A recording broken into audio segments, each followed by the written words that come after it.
Hi there. Tonight we slip into the muddy, candlelit world of a medieval village, where you're a young woman about to face the most daunting night of your life, your wedding night. Picture yourself standing in a cramped, thatch-roofed cottage, the air thick with the scent of damp wool and smoky tallow candles. Outside, the village hums with chatter, and you can't shake the feeling that everyone's talking about you.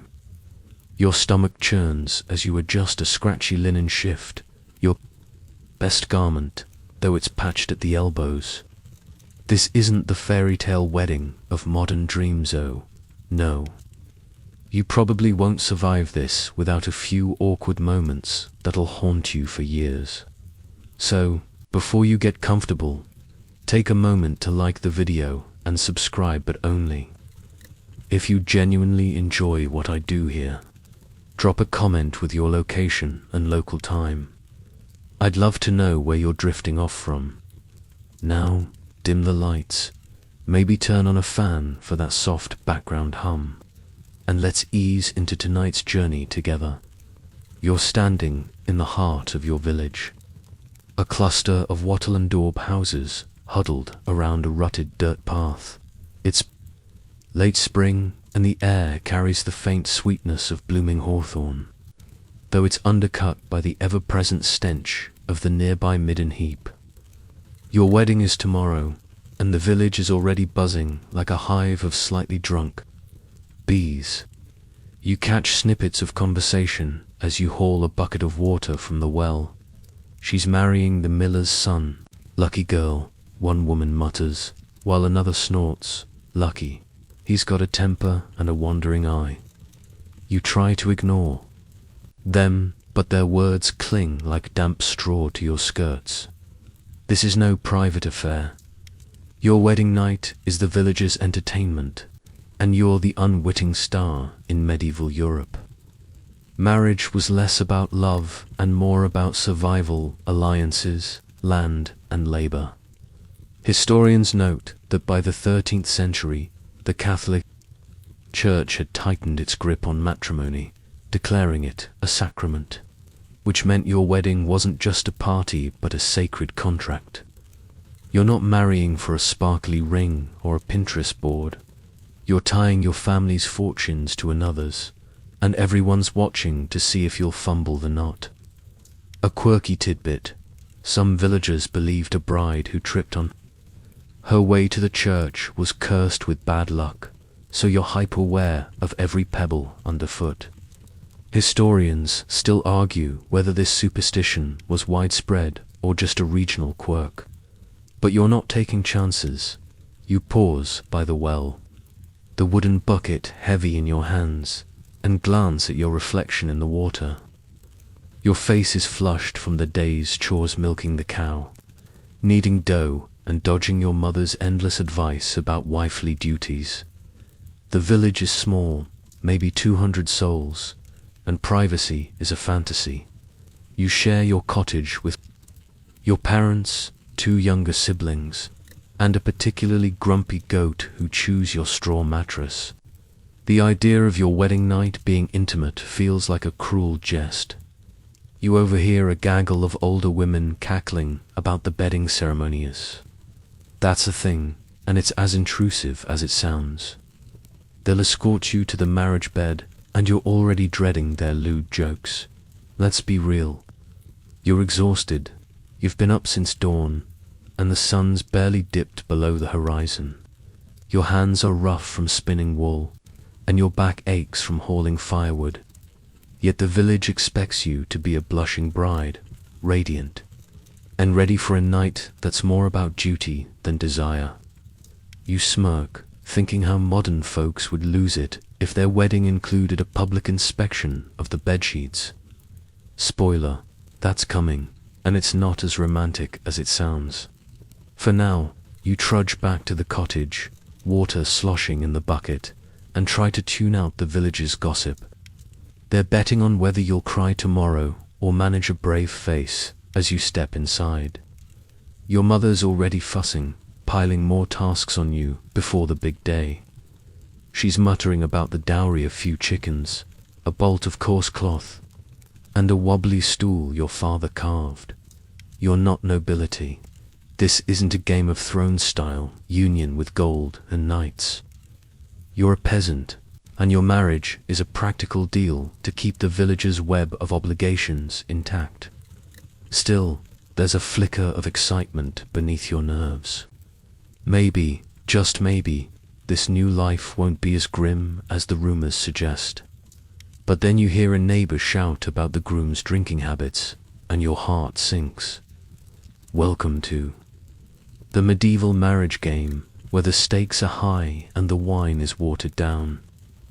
You're back in your family's cottage, the air heavy with the scent of boiled cabbage and the faint tints of sweat-soaked wool. The fire crackles weakly, casting shadows on the rough walls, and you're perched on a stool, trying to mend a tear in your shift while your mother drones on about tomorrow's wedding. Your mind, though, is elsewhere, specifically on the fact that this marriage was decided when you were barely old enough to chase chickens. You're not stepping into this union out of some grand romance. You're here because a deal was struck years ago, and you're just now catching up to its consequences. The village's chatter from earlier, remember, that well-side gossip, still stings. But now you're piecing together how little choice you had in this whole affair. In medieval times, betrothals were often arranged when children were young, sometimes even infants, to secure alliances or property. By the 14th century, canon law required both parties to consent at the altar. But let's be honest, saying no wasn't exactly an option when your family's survival hinged on the match. You're 16, maybe 17, and the miller's your soon-to-be husband was chosen because his family owns a strip of land next to yours. It's not love, it's logistics. A quirky tidbit. Some betrothals included a hand-fasting ritual, where you'd clasp hands through a hole in a stone to seal the deal. You didn't get that ceremony, but the weight of the agreement feels like a stone on your chest anyway. Historians still argue whether hand-fasting was legally binding or just symbolic. But for you, it's all the same. You're bound. You set the needle down, your fingers sore from stitching, and glance at your younger sister, who sprawled on a pallet, oblivious to the storm brewing in your head. She's lucky. She's got a few years before her own betrothal comes knocking. You, on the other hand, are staring down the barrel of a life you didn't choose. Your mother's still talking, something about how the miller's son is sturdy enough, which is medieval code for he's not dead yet. You bite back a laugh joke, number one. If sturdy is the best compliment, you're in for a thrilling marriage. The truth is, you've barely spoken to him. He's a blurry figure in your mind, all flour-dusted hands and a grunt when you pass him at the market. The cottage door creaks open, and your father stomps in, tracking mud across the packed earth floor. He's been at the alehouse, negotiating with the groom's family, and his red face tells you it wasn't all friendly banter. Betrothals, like yours, often came with tense haggling land tools, or even a pig could tip the scales. You're not just marrying a man. You're merging two households, and every detail had to be ironed out before the priest got involved. You catch your father muttering about the miller's stingy offer, and your stomach twists. If they're already fighting, what's your wedding night going to feel like? You're not naive. You know this night isn't about candles and sweet nothings. It's about sealing the deal, and the village expects proof. You stand, stretching your aching back, and step outside for a moment of air. The night is cool, stars pricking the sky, but the village isn't asleep. You hear laughter from the alehouse, a dog barking, and the distant clink of a blacksmith still at work. This place never really quiets down, and neither does your mind. You think about the stories you've heard, whispers of brides who cried through their wedding nights, Or worse, ones who didn't make it through childbirth a year later. You're not sure what scares you more, the night itself or the life that follows. Joke number 2. At least if the groom's drunk tomorrow, he might fall asleep before you have to deal with him. Your mother calls you back inside, her voice sharp with impatience. She's holding a comb, ready to attack the tangles in your hair, as if that'll make you a proper bride. You sit, wincing as she tugs, and try to focus on the fire's glow. The betrothal's terms are setland, a few coins, and your labor as a wife. You're not just gaining a husband, you're losing the sliver of freedom you had as a daughter. The church might call this a sacred union, but to you, it feels like a contract written in someone else's hand. Tomorrow, you'll walk to the church, and the village will watch every step. For now, you're just a girl in a cottage, wondering how you ended up here. You're back in the cottage, the fire now a dull glow, and your mother's comb is still waging war on your hair. The air feels thicker, not just from the smoke, but from the weight of what's coming. Yesterday's village gossip and last night's realization about your betrothal, remember that stone on your chest feeling, have left you restless. Now, as dawn creeps through the cracks in the shutters, you're caught up in the next piece of this medieval marriage puzzle, the dowry. Your family's been haggling over it for weeks, and you're starting to feel less like a bride and more like a bundle of goods being bartered. You sit cross-legged on the floor, sorting through a pile of linens your mother insists are part of the deal, while your father paces, muttering about the miller's latest demands. In medieval Europe, a dowry was the bride's contribution to the marriage, often a mix of practical items: cloth, pots, livestock, and sometimes land or coin.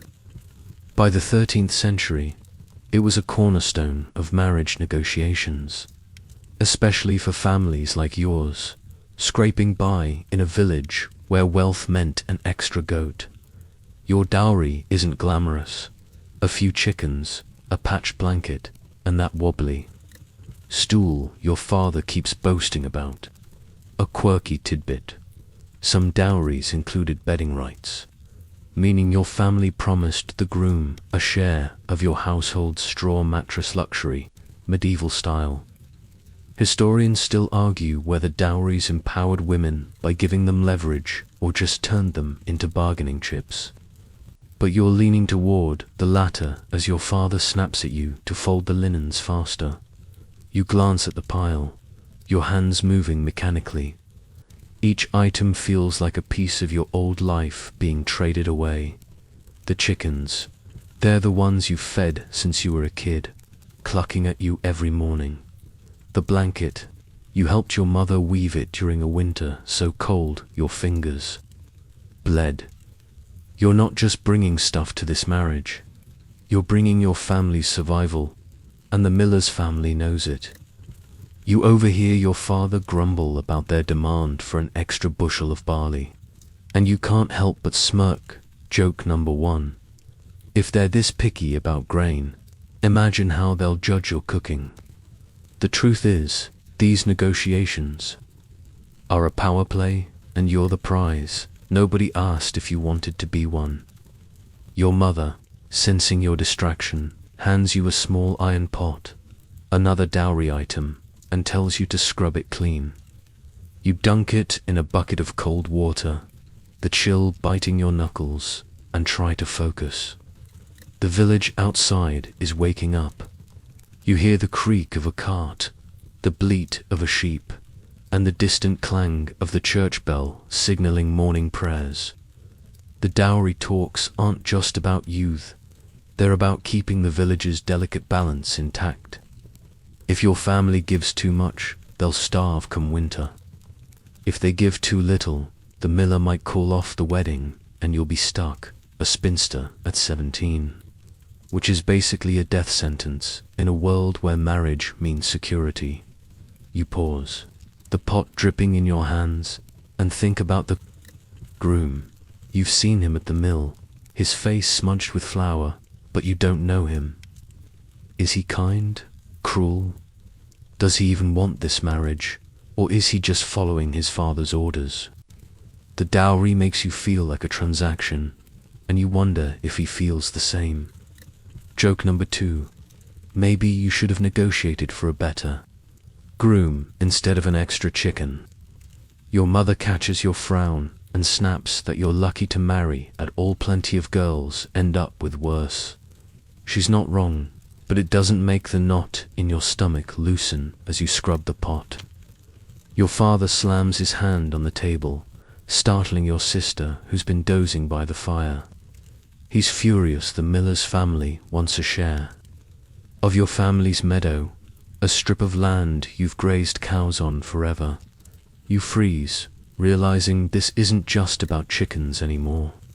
That meadow is your family's lifeline, and giving it up could mean lean years ahead. You're not just carrying a dowry into this marriage, you're carrying your family's future. The village will talk if the deal falls through, and you'll be the girl who couldn't seal the bargain. You set the pot down, your hands trembling, and try to imagine the wedding day. It's tomorrow, and the dowry's still not settled. Welcome to the medieval marriage market, where love's the last thing on anyone's mind. You're standing outside the cottage, the morning sun barely warming the damp air, as your mother drags you toward a tub of lukewarm water behind a flimsy screen of woven branches. The dowry haggling, remember that meadow your father nearly lost, is still unresolved, but today's the wedding, and there's no time to dwell. Your stomach's in knots, not just from nerves, but from the meager porridge you choked down at dawn. Now you're being scrubbed like a tarnished pot, your mother's hands relentless with a coarse cloth. This is the start of your bridal preparations, and it's less about beauty and more about making you presentable for the village's prying eyes. You wince as she tugs at your hair, muttering about how you should have taken better care of it. In medieval Europe, bridal preparations were practical, not glamorous, especially for peasants like you. By the 14th century, a bride was expected to look clean and modest, signaling her family's respectability. You're not getting a spa day, you're getting a quick dunk and a borrowed dress. A quirky tidbit: some villagers believed washing a bride's feet brought fertility, so your mother's splashing water on your toes with a zeal that's frankly alarming. Historians still argue whether this foot washing was a widespread custom or just a quirky local tradition, but you're too cold to care. You just want this over with. The water's gritty, probably from the same well you hold buckets from yesterday, and you're shivering in your thin shift. Your mother hands you a dress, a hand-me-down from your cousin's wedding, dyed a faded blue that's seen better days. It's the best your family can do, and you're grateful, but it itches against your skin, the wool heavy and stiff. You slip it on, trying not to snag the loose threads, and catch a glimpse of yourself in a polished copper plate your mother's propped up. You look fine, you suppose, but the girl staring back feels like a stranger. Joke number 1. If this dress is your globe, you're ready to glow right back to bed. The village expects you to look the part though, so you stand straighter. Even as your bare feet squelch in the mud, the air buzzes with activity now. You hear neighbors shouting, children running, and the distant lowing of cows being herded to pasture.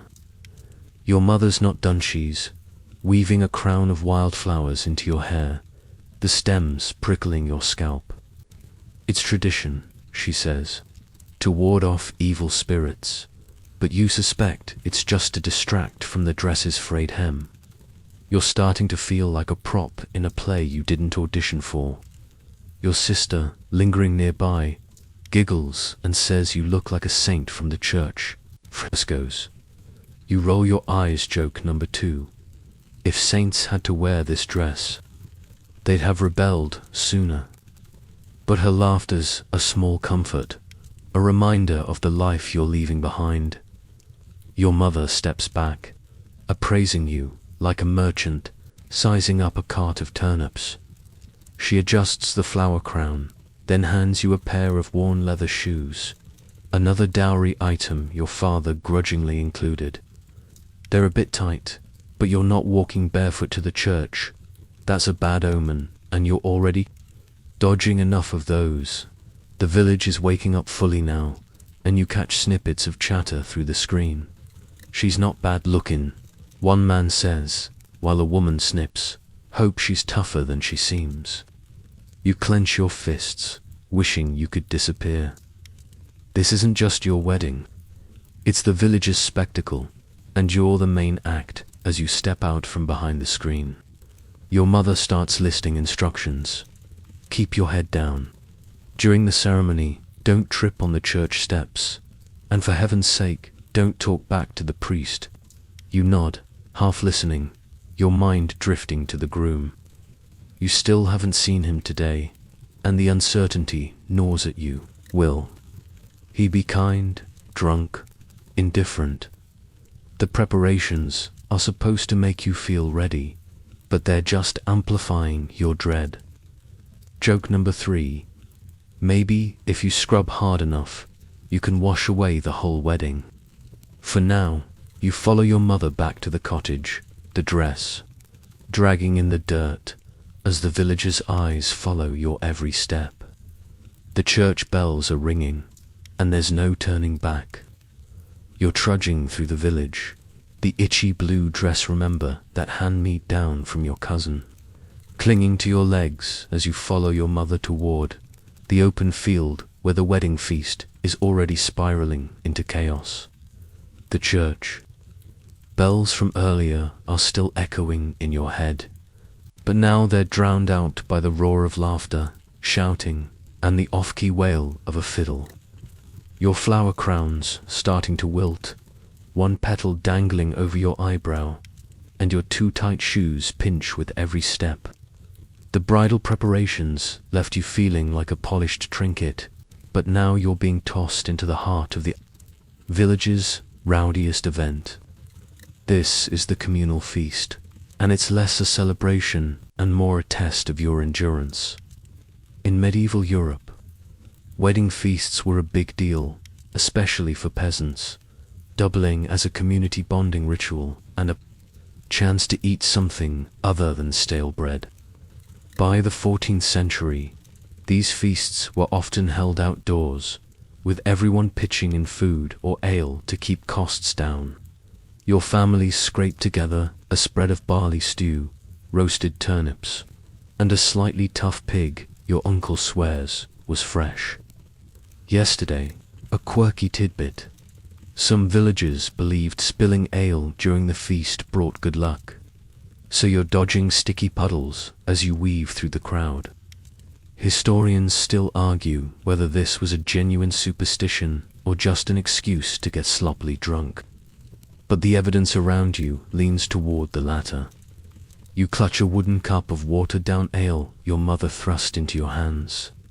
The bitter taste doing little to calm your nerves. The field is a sea of faces, neighbors, cousins, strangers from the next village, all red-cheeked and loud. You spot your father arguing with the miller, probably still bickering over that dowry meadow. The groom's somewhere in this mess, but you haven't seen him yet, and you're not sure you want to. You're supposed to be the radiant bride, but you feel like a sheep herded toward a market stall. Joke number 1. If this is a feast, you'd hate to see their famine. A group of women, their aprons stained with grease, pull you toward a rickety table piled with food. They're cackling, offering you a hunk of bread and teasing about how you'll need strength for tonight. You blush, wishing the ground would swallow you whole. The village's obsession with your wedding night, those well-side whispers, is in full force, and their jokes are about as subtle as a cow in a chapel. You take a bite of the bread, dry and chewy, and try to smile. The air smells of smoke, sweat, and roasted meat, and the fiddle players now dueling with a drunken piper, the noise making your head throb. You find a moment to slip to the edge of the crowd, leaning against a gnarled oak tree. From here, you can see the whole scene. Children chasing a stray dog, men arm wrestling over a barrel, women gossiping in tight clusters. This feast isn't just about you. It's the village flexing its unity, showing off its ability to throw a party despite lean times. But it's also a reminder of how little privacy you have. You overhear a man bet a sack of oats that you'll do your duty tonight, and you grip your cup tighter, tempted to fling it at him. Joke number 2. Maybe you should have negotiated a dowry clause for some actual peace and quiet. Your mother spots you and waves you back, her face a mix of pride and exasperation. She's in her element, bustling between tables, making sure the stew doesn't run out. You're expected to mingle, to play the blushing bride, but every step feels like wading through mud. You pass a group of young men, one of whom winks and says you're lucky to get the miller's boy. You force a smile, but inside you're screaming. The groom's still a mystery, and the feast's chaos isn't helping. You finally spot him across the field, surrounded by his brothers, laughing with a tankard in hand. He looks fine, you guess, but your heart doesn't leap, it sinks, as you're pulled back into the crowd. Someone shoves a slice of pork into your hands, and you eat it mechanically, the fat slick on your fingers. The feast is a blur of noise and faces, and you're counting the hours until you can escape. But escape to what? The church ceremonies next, and after that, the bedding ritual you've been dreading. Joke number 3.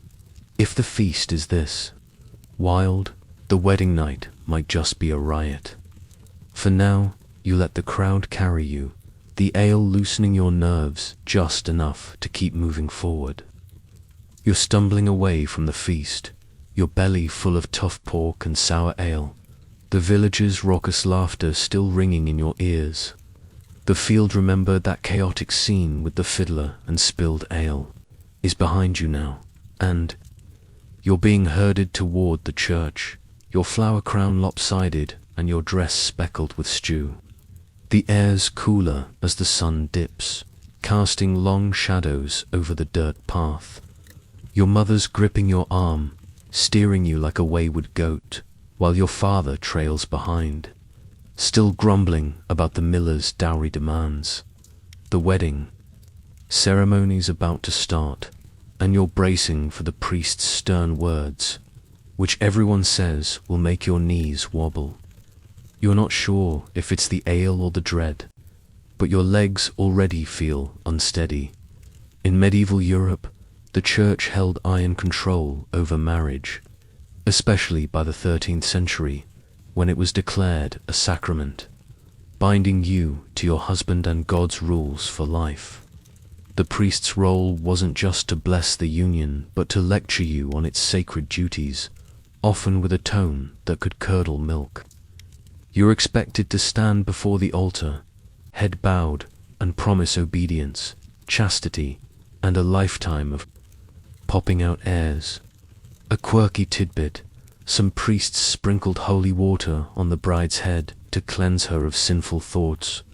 Good luck with that, considering the village's bawdy feast jokes. Historians still argue whether these rituals were meant to sanctify or just intimidate. But as you approach the church's stone steps, intimidation's winning. The church looms ahead, its wooden door creaking as villagers pour in, their muddy boots scuffing the floor. You pause at the threshold, the air inside heavy with incense and damp stone. The priest, a gaunt man with a beard like a bramble patch, fixes you with a stare that says he's seen too many weddings go wrong. He's holding a worn prayer book, its pages curling, and you can already hear his voice, low and gravelly, droning. About sin, your mother nudges you forward, whispering to keep your eyes down. Joke number 1.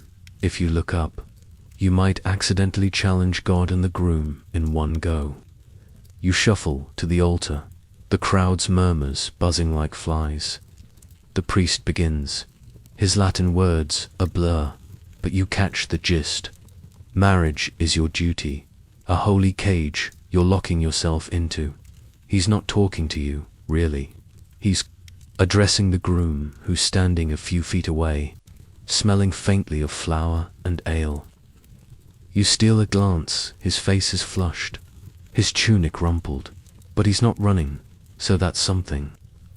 The priest's lecture shifts to warnings. No adultery, no defiance, and definitely no skipping church. You bite your lip to keep from smirking. Joke number 2. If skipping church was a sin, half the village would be doomed. But the weight of his words lands hard. This isn't just a ceremony, it's a contract you can't break. You're handed a ring, a simple iron band, cold against your finger. It's not a symbol of love, but of ownership, and the priest makes sure you know it. He's now preaching about Eve's fall, how women must submit to avoid her fate.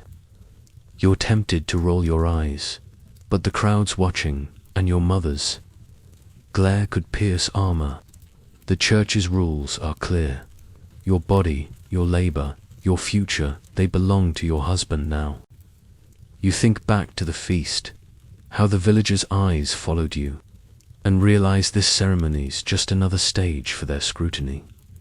The priest's voice rises, and you flinch as he sprinkles that holy water cold, of course on your head.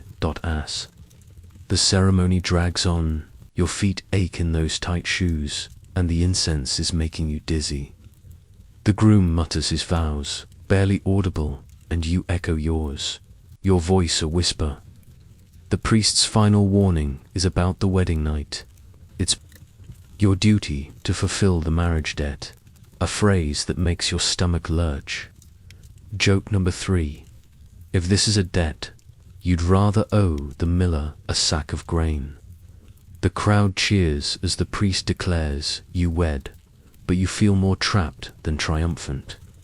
You step outside, the evening air a relief, but the next ordeal's already looming, the bedding ceremony.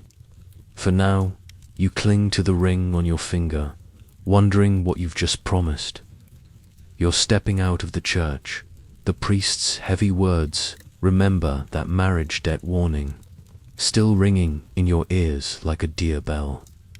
The evening air is crisp, cutting through the fog of incense and sweat from the ceremony. But there's no time to catch your breath. The village crowd, half drunk from the feast, is surging around you, their cheers more rowdy than reverent.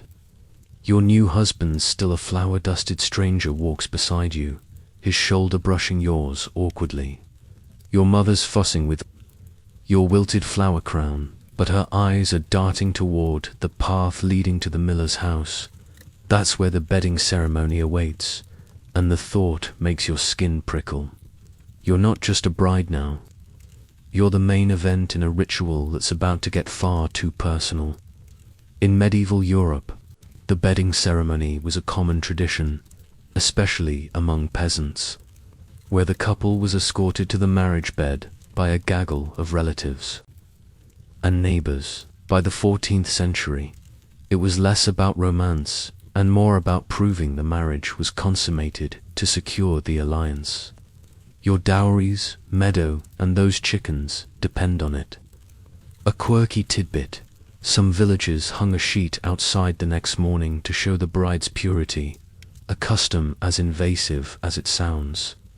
Historians still argue whether this was universal or varied by region, but right now, you're just praying.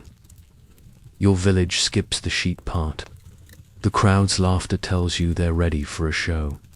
You're being steered down the path, the ground uneven under your pinching shoes. Torches flicker, casting jagged shadows, and the air smells of burning pitch and spilled ale. The groom's mother, a stout woman with a voice like a crow, is leading the charge, shouting for everyone to keep up.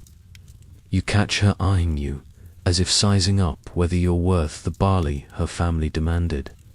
Your own mother's whispering last-minute advice, something about lying still and praying, but it's drowned out by a group of men singing a bawdy song about a farmer and his plough. You blush, wishing you could bolt. Joke number 1.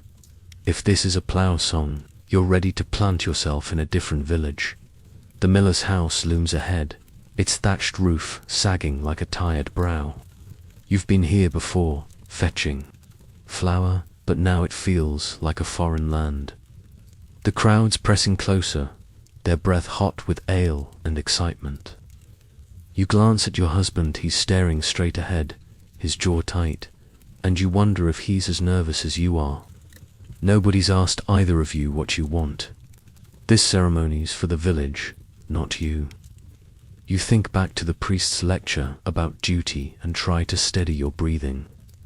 The bedding ritual's purpose is to ensure the marriage is complete, but it feels like a public trial, and you're the evidence.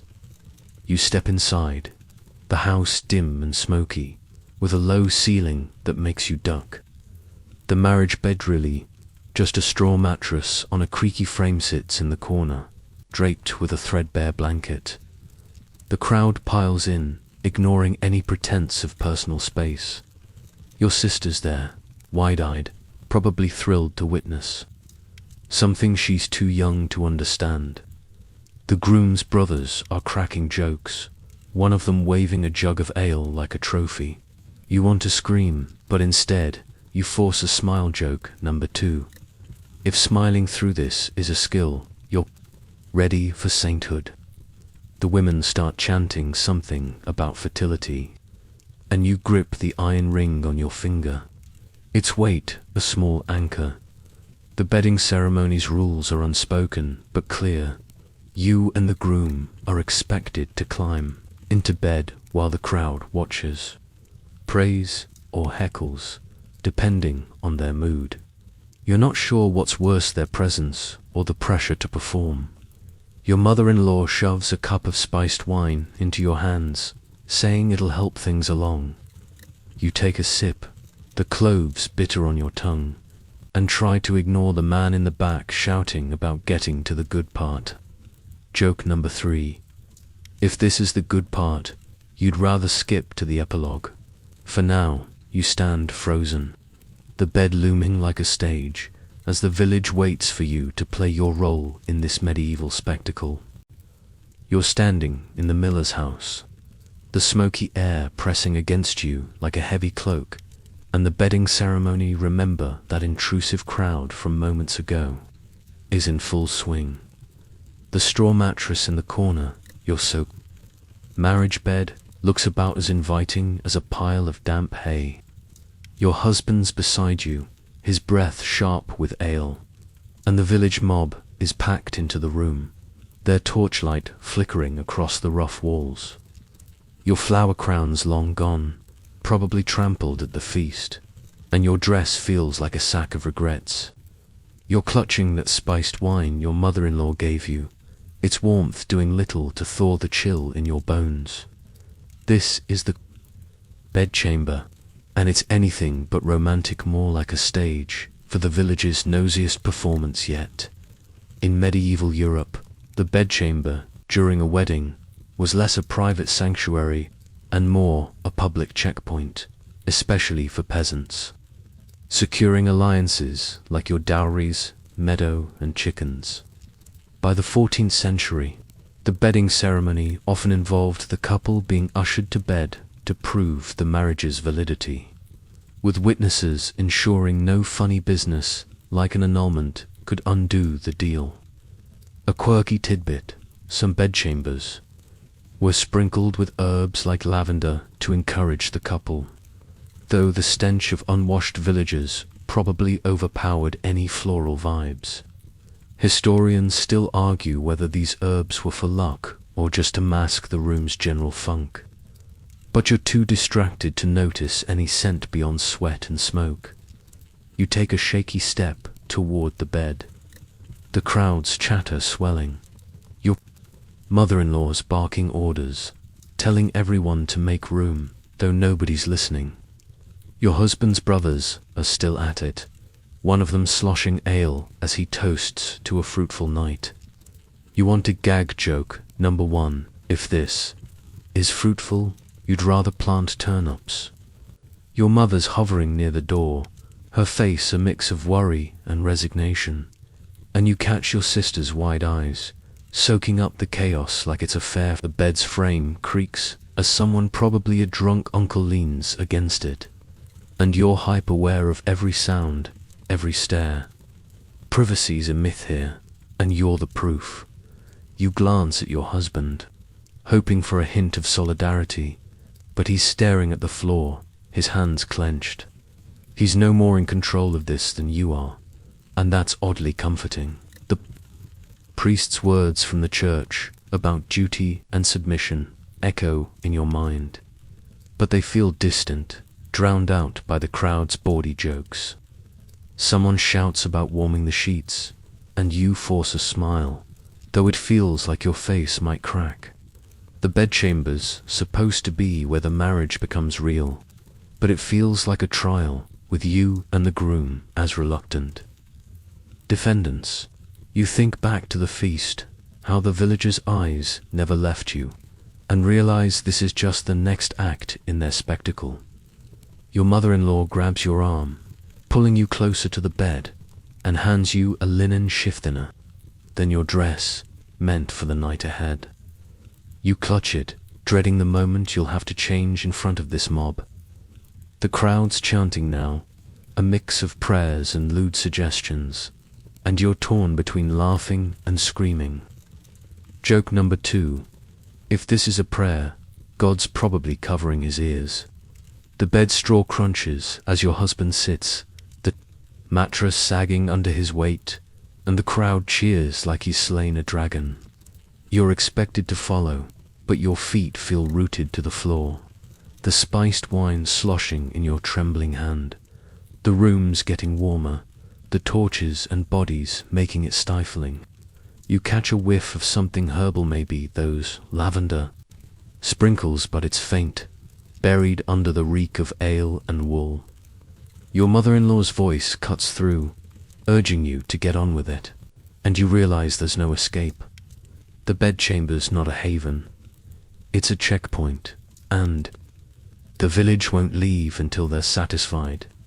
You think about the dowry, the church vows, all the steps that led here, and wonder if you'll ever feel like more than a pawn. Joke number three. If this is the honeymoon, you're ready for a very long nap.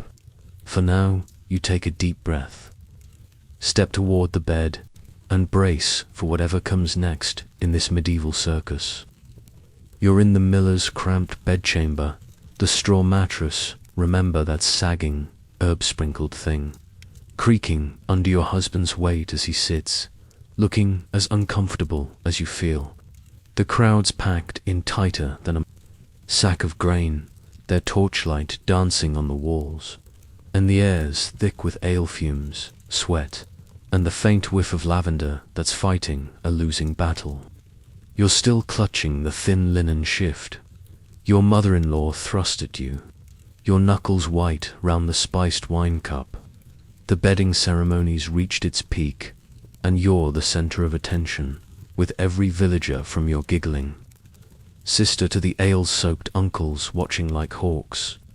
Your dress feels like a prison, and the idea of climbing into that bed with this mob staring makes your stomach lurch. In medieval Europe, the bedding ceremony was the villagers' way of ensuring the marriage was sealed, often with witnesses lingering to confirm the couple's duty was done. By the 14th century, this was less about romance and more about legal proof of your dowry. That meadow, those chickens, all hinge on this moment. A quirky tidbit, Some communities had a bedding song, a rowdy chant to inspire the couple. And you're cringing as the crowd starts a slurred version about plowing fields and sowing seeds. Historians still argue whether these songs were meant to bless the union or just embarrass everyone involved. But you're betting on the latter as the lyrics get filthier. You force yourself to move, setting the wine cup on a wobbly stool and clutching the shift closer. Your mother-in-law's glaring, her arms crossed, as if your hesitation's a personal insult. The crowd's chanting grows louder, and you catch your husband's eye. He looks like he'd rather be anywhere else, which is oddly reassuring. You're both trapped in this farce, pawns in the villagers' game. You think back to the priest's stern lecture about the marriage debt, and wonder how anyone could feel anything but dread in this chaos. Joke number 1. If this is debt collection, you'd rather owe the miller a lifetime of flour, the women in the room your mother, the groom's aunts, a few nosy neighbors start fussing, urging you to change into the shift. You glance at the bed, its blanket frayed and lumpy, and realize there's no private corner to slip into. You're expected to strip here, with every eye on you. Your cheeks burn, and you mutter a silent prayer for a sudden thunderstorm to scatter the crowd.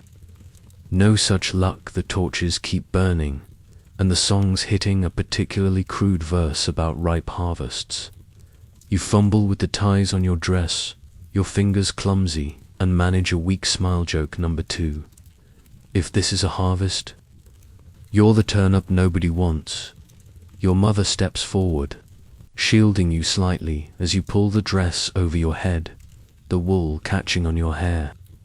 The shift's cold against your skin, thin enough to make you feel exposed, and you cross your arms, wishing you could vanish. The crowd's cheers spike as you emerge, and you hear someone shout about a fine bride.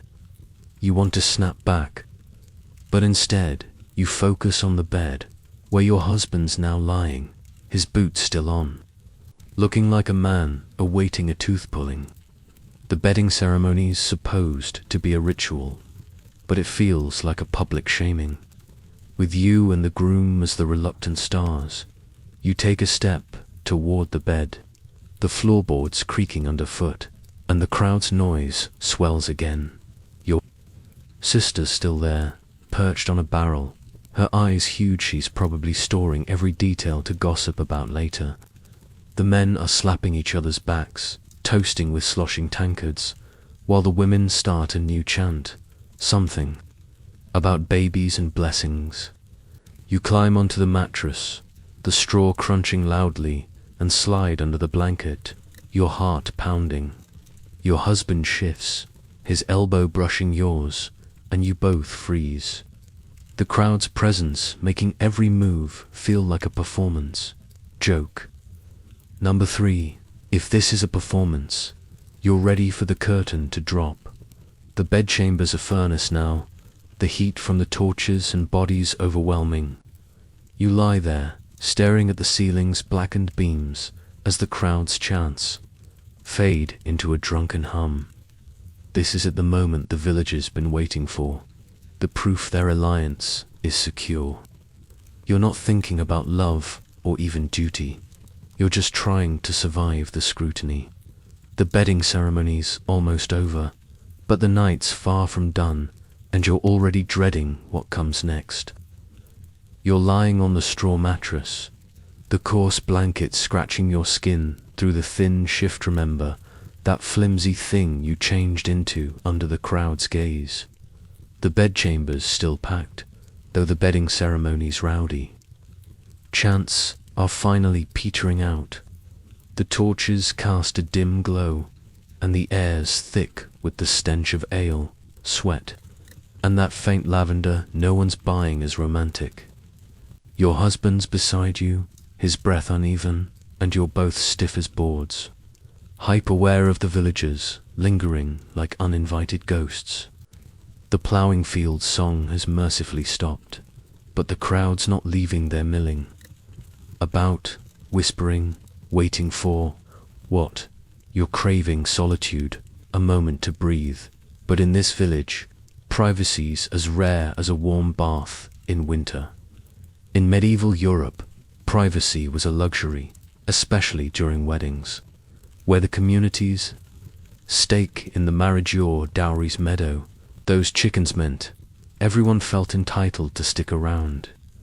By the 14th century, the bedding ceremony often stretched past the initial escort to the bed, with some villagers hanging about to ensure the couple didn't dodge their duty. A quirky tidbit: in some regions, newlyweds were given a bridal ale to drink in bed, supposedly to ease nerves, but you're eyeing the empty wine cup on the stool and wishing for a refill.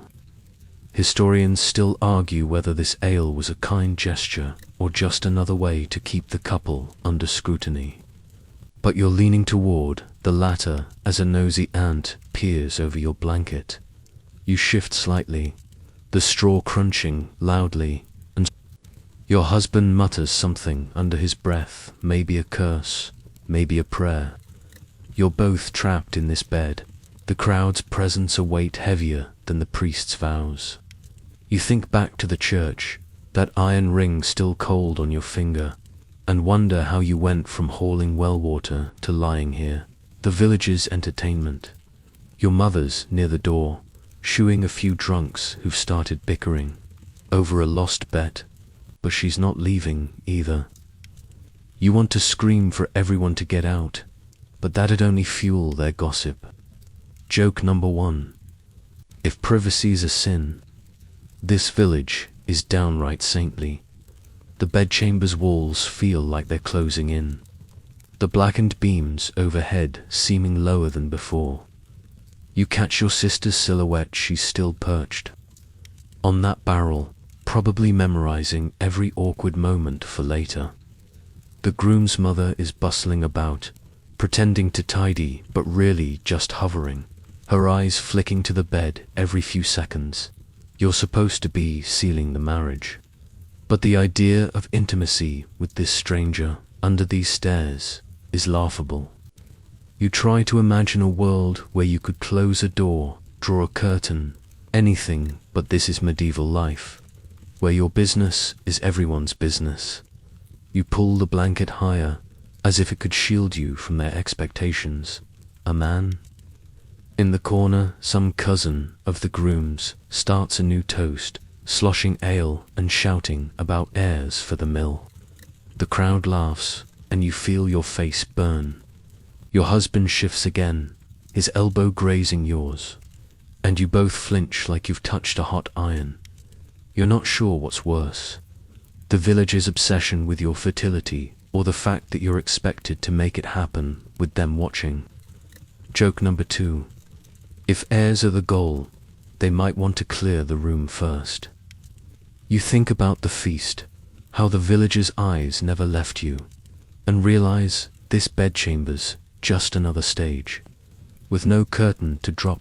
Your mother finally snaps at the crowd to give the couple space, but her tone's half-hearted, and only a few stumble out, their laughter echoing down the path.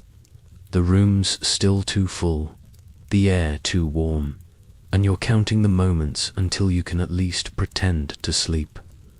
You glance at your husband, his face half hidden in the shadows, and wonder what he's thinking. Does he hate this as much? As you do, the priest's words about duty loom large, but so does your longing for a moment alone. Joke number 3. If solitude's a treasure, you're the poorest bride in the village. For now, you lie still, the straw poking through the mattress, and wait for the crowd to thin, knowing the night's real challenges are still ahead. You're still in the miller's bedchamber, the straw mattress, remember, that prickly, creaky thing, digging into your back through the thin shift. The crowd's finally thinning, thank heavens, with your mother-in-law's half-hearted shooing sending a few drunks stumbling out into the night. The torches are burning low, casting long shadows across the room. But the air is still heavy with ale fumes and the lingering stares of those who refuse to leave. Your husband's beside you, silent and stiff, his flour-dusted hands folded awkwardly on the blanket. The bedding ceremony's chaos is fading. But now you're face to face with him, your stranger groom, for the first time, without a mob chanting about plows or heirs. You're alone, sort of, and the sudden quiet makes your heart race faster than the crowd's bawdy songs did. In medieval Europe, marriages were often arranged, and meeting your spouse for the first time on the wedding day wasn't uncommon, especially for peasants like you tying together families over land and livestock. By the 14th century, the church required mutual consent for marriage, but consent was a loose term when your family's survival, like that dowry meadow, depended on the match. A quirky tidbit: some brides were given a groom's token, like a coin or a knife, as a symbol of the union, but you're still clutching that iron ring, and it's all you've got. Historians still argue whether these tokens were gestures of affection or just another contractual seal. But as you glance at your husband's blank face, affection feels like a distant dream. You shift slightly, the straw crunching, and steal a look at him. He's not bad looking, you suppose, broad shoulders, a jaw that's more stubborn than handsome, and eyes that won't meet yours. He's the miller's son, someone you've seen in passing, always dusted with flour like a ghost of the mill. But now, in this dim light, he's a mystery, and you're supposed to share a life with him.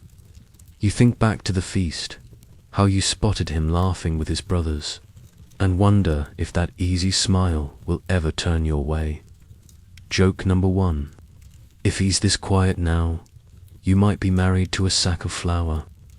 The room's quieter, but your mother's still lingering by the door, pretending to fuss with a basket of bread. Your sister's gone, probably dragged off to bed, and the groom's mother is snoring in a corner, her supervision defeated by ale. You're not truly alone. Privacy's still a fantasy, but it's close enough to make you hyper-aware of every creak, every breath. You clear your throat, thinking maybe you should say something, but what? Nice wedding. Sorry about the bedding song. Your husband shifts, his elbow brushing yours again, and you both freeze, like two cats caught in a barn.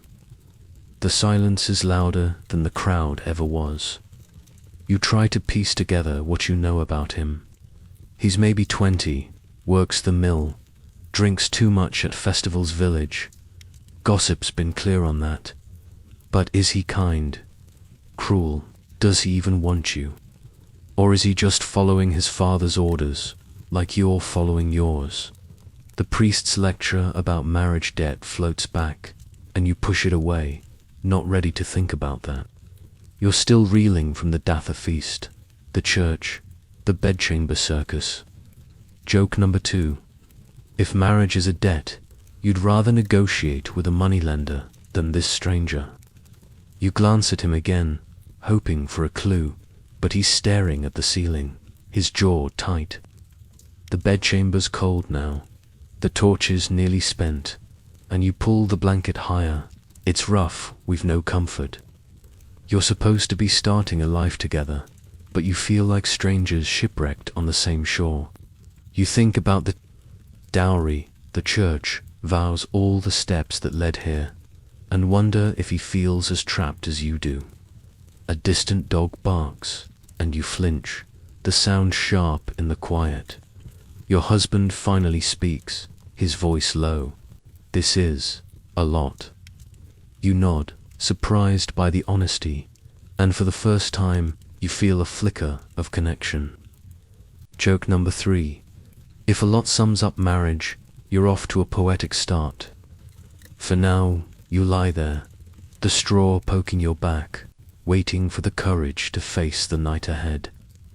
You're still lying on the straw mattress, The bedchambers chill seeping through the thin blanket. Remember that rough, threadbare thing. As the last of the bedding ceremonies, stragglers finally shuffle out. Your husband's words, that quiet this is, a lot, hang in the air. A small bridge between you, though you're both still stiff as planks. The torches are down to stubs, casting a faint glow, and the room's quiet enough that you hear the distant hoot of an owl outside. Your mother's gone, the groom's mother's snoring has faded, and for the first time, it's just you and this flower-dusted stranger you're now bound to. But the weight of the Datha feast, the priest, the crowd's stares, has you questioning your role in this marriage. You're not just a bride, you're a cog in a machine, and you're wondering how much say you really have. In medieval Europe, consent in marriage was a murky concept. By the 13th century, the church insisted both parties agree to the union at the altar. But agreement often meant nodding under pressure from family, like your dowry's meadow and those chickens, tying you to the miller's son. Your choice was less about desire and more about survival, say. No, and you risk being a burden or worse, cast out. A quirky tidbit. Some brides tried to delay consummation by claiming illness, a loophole to buy time, though it rarely worked. Once the bedding ceremony rolled around, historians still argue whether these delays were acts of resistance or just desperate stalling. But as you lie here, you're wondering if you could have pushed back at all. You shift, the straw crunching, and glance at your husband. His face is half-shadowed, his eyes still fixed on the ceiling, but his earlier words give you a sliver of courage. You're supposed to be his wife, but what does that mean when you barely know him? You think back to the church, the priests, droning about submission, and feel a spark of defiance. Did you choose this, or was it chosen for you? Your family needed the alliance, the village needed the spectacle. But what about you? You clear your throat, testing the silence. Did you want this? You ask, your voice barely above a whisper. He tenses, and for a moment, you regret speaking. Joke number 1. If silence is an answer. You're married to a monk. He turns his head slightly, his eyes meeting yours for the first time. Not like I had a say either, he mutters, his voice rough but not unkind. It's not a love sonnet, but it's honest, and it cracks the wall between you. You realize he's as much a pawn as you are, caught in the same web of family and village expectations.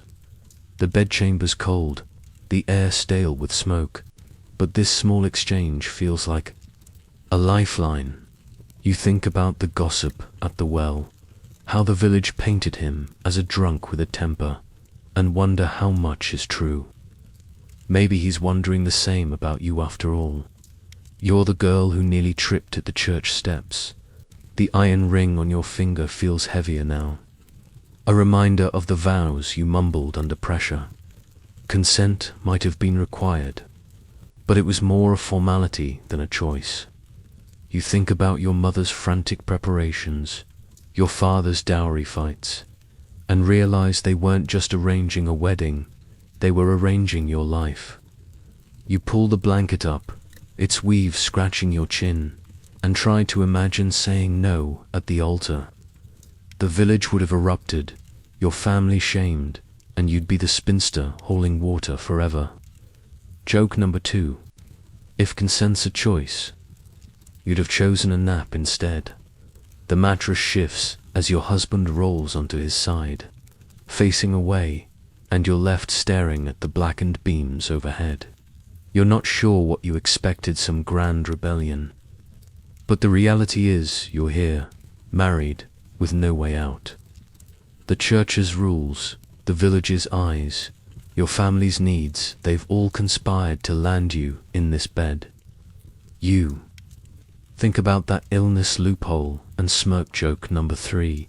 If you'd faked a cough, the crowd would have probably prayed over you instead of leaving.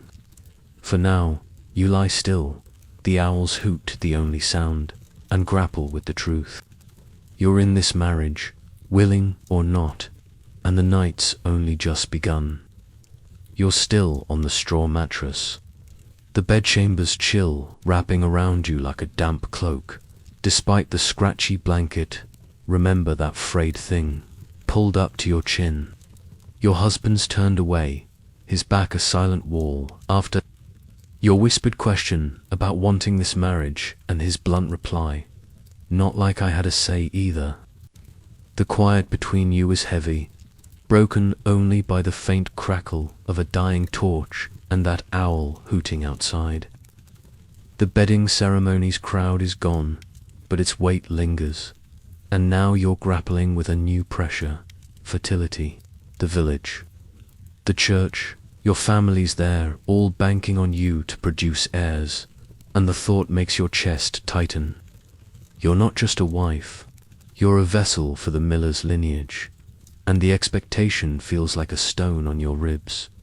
In medieval Europe, producing children was a marriage's core purpose, especially for peasants whose heirs meant labor and legacy, like securing that dowry meadow for another generation.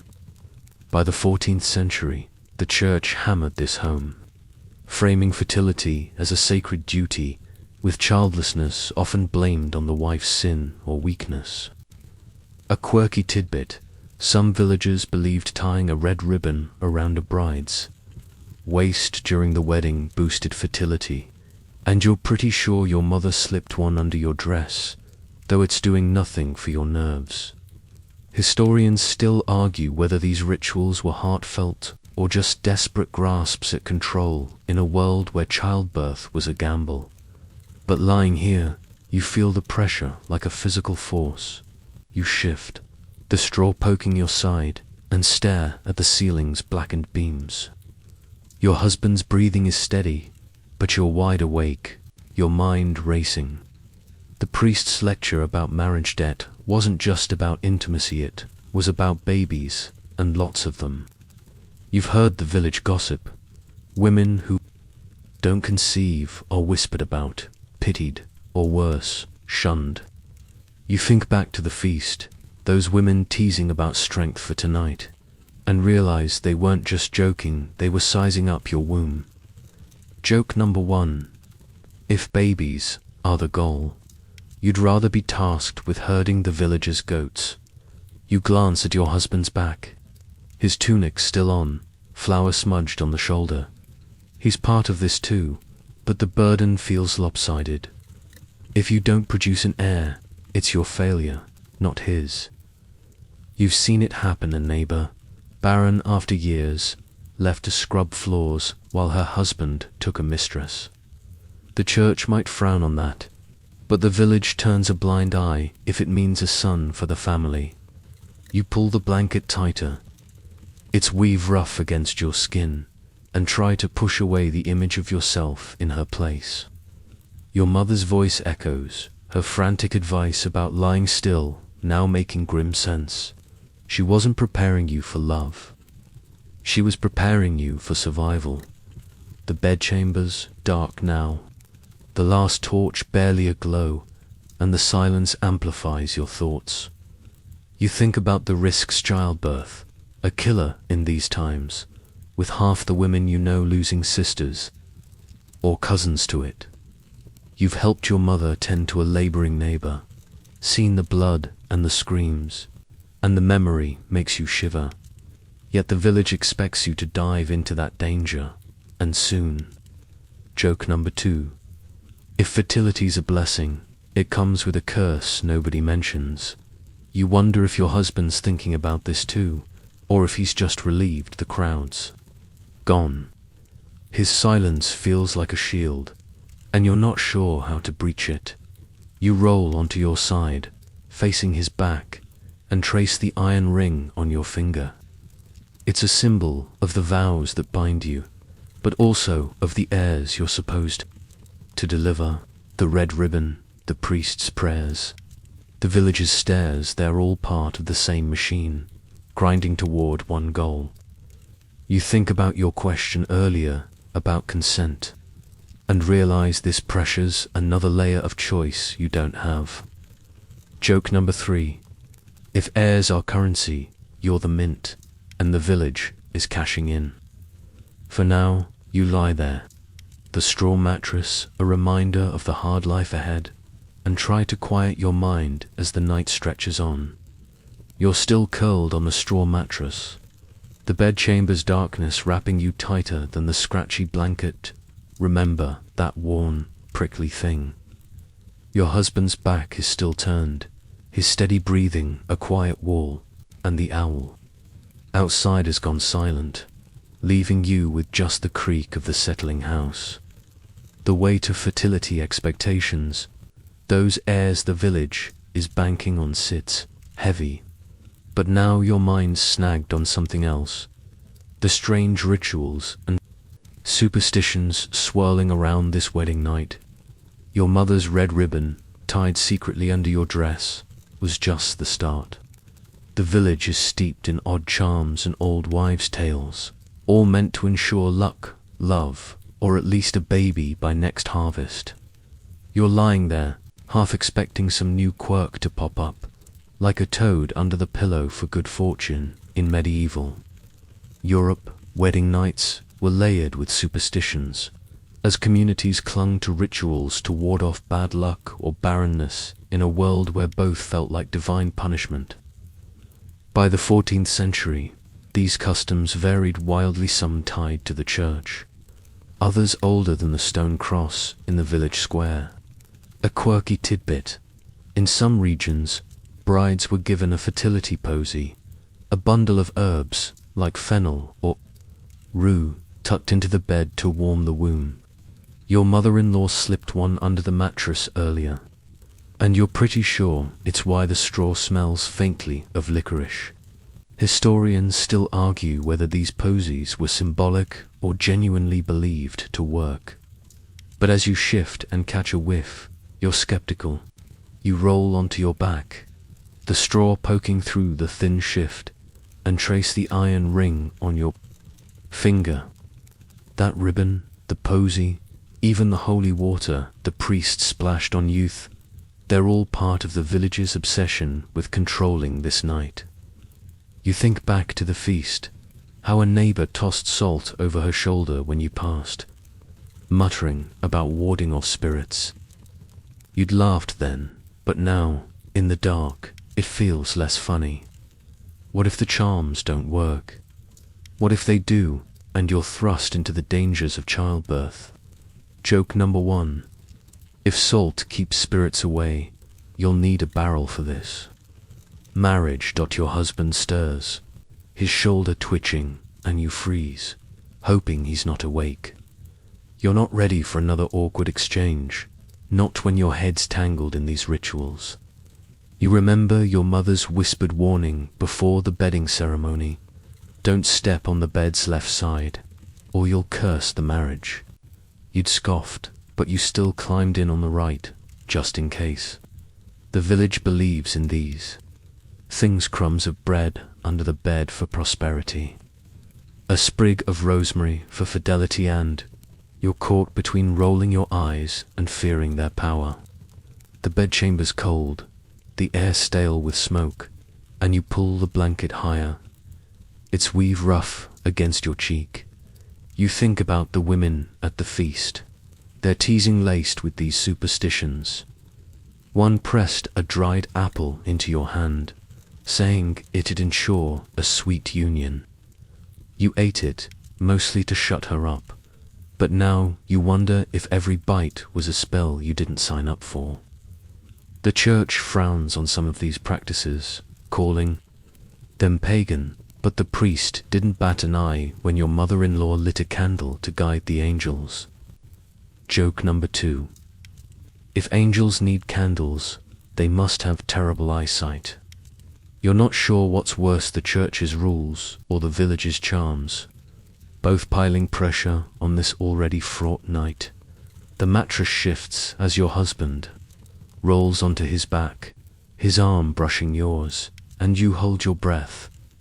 He's asleep, thankfully, his snores soft but steady. You're alone with your thoughts again, and they're circling back to the posy under the bed. What if it's not just herbs?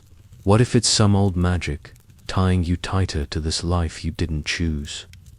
You think about the dowry, the vows, the crowd stares, and now these rituals, all weaving a net around you.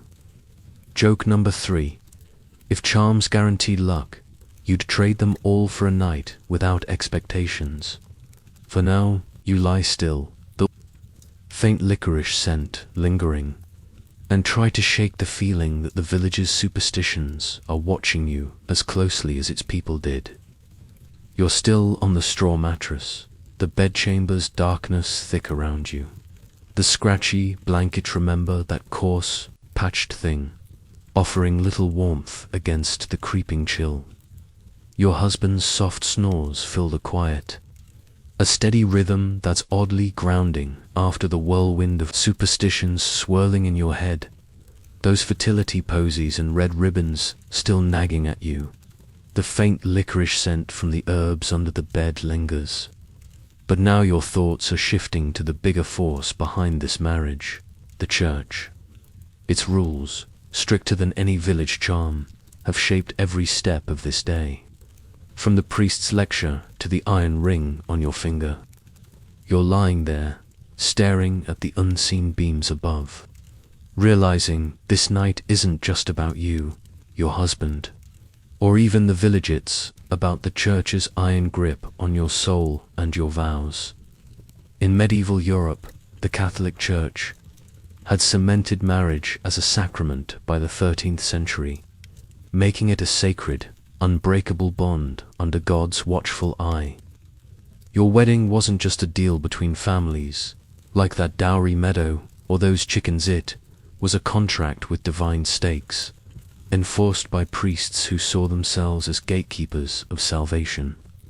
A quirky tidbit: some couples were required to hang a cross above the marriage bed to sanctify the act. And you're pretty sure your mother-in-law nailed one up somewhere in this room, though it's too dark to see. Historians still argue whether these symbols were for devotion or just the church's way of keeping tabs on your bedroom. But you feel their weight like an extra blanket. You shift, the straw crunching, and tug the blanket closer. It's rough with scraping your chin. The church's rules are why you're here, in this bed with a stranger you barely know. The priest's voice echoes in your mind, his warnings about marriage, debt, and producing heirs, all framed as your duty to God. You think back to the ceremony, how he sprinkled holy water on your head, his eyes boring into you like you might bolt. He wasn't wrong to suspect. You'd have run if the village wasn't watching. Joke number 1. If God's watching this marriage, he's probably as confused as you are. The bedchamber's cold, the last torch long extinguished, and you're left with the memory of the church's stone walls, its incense choking the air. The priest made it clear, your vows are eternal, and breaking them through adultery, defiance, or barrenness means risking your soul. You've heard stories of women excommunicated, cast out for failing to fulfill their role, their families shamed alongside them. The church's power feels like a shadow in this room, bigger than the village's gossip or your family's. Expectations? You wonder if your husband feels it too, or if he's just sleeping through the divine fine print. You roll onto your side, facing his shadowed form, his snores unbroken. The church doesn't just demand heirs, it demands obedience. From you especially. The priest's lecture about Eve's sin wasn't subtle. Women are the weaker vessel, meant to submit. You clench your fist, the iron ring digging into your skin, and feel a flicker of defiance. You didn't choose this, not really, but the church says it's your path to salvation. Joke number 2. If submission's holy, you'd rather be a sinner with a day off. You think about the fertility posy, the holy water, all the rituals blending church and village law, and wonder where God ends and superstition begins. The mattress shifts as your husband mumbles something in his sleep, his arm flopping across the blanket. You freeze, half expecting him to wake, but he doesn't. The quiet lets your thoughts wander back to the church's role in your life. Sunday masses, confessions, the priest's sermons that always seem to target women. This marriage is your new altar, and you're expected to kneel.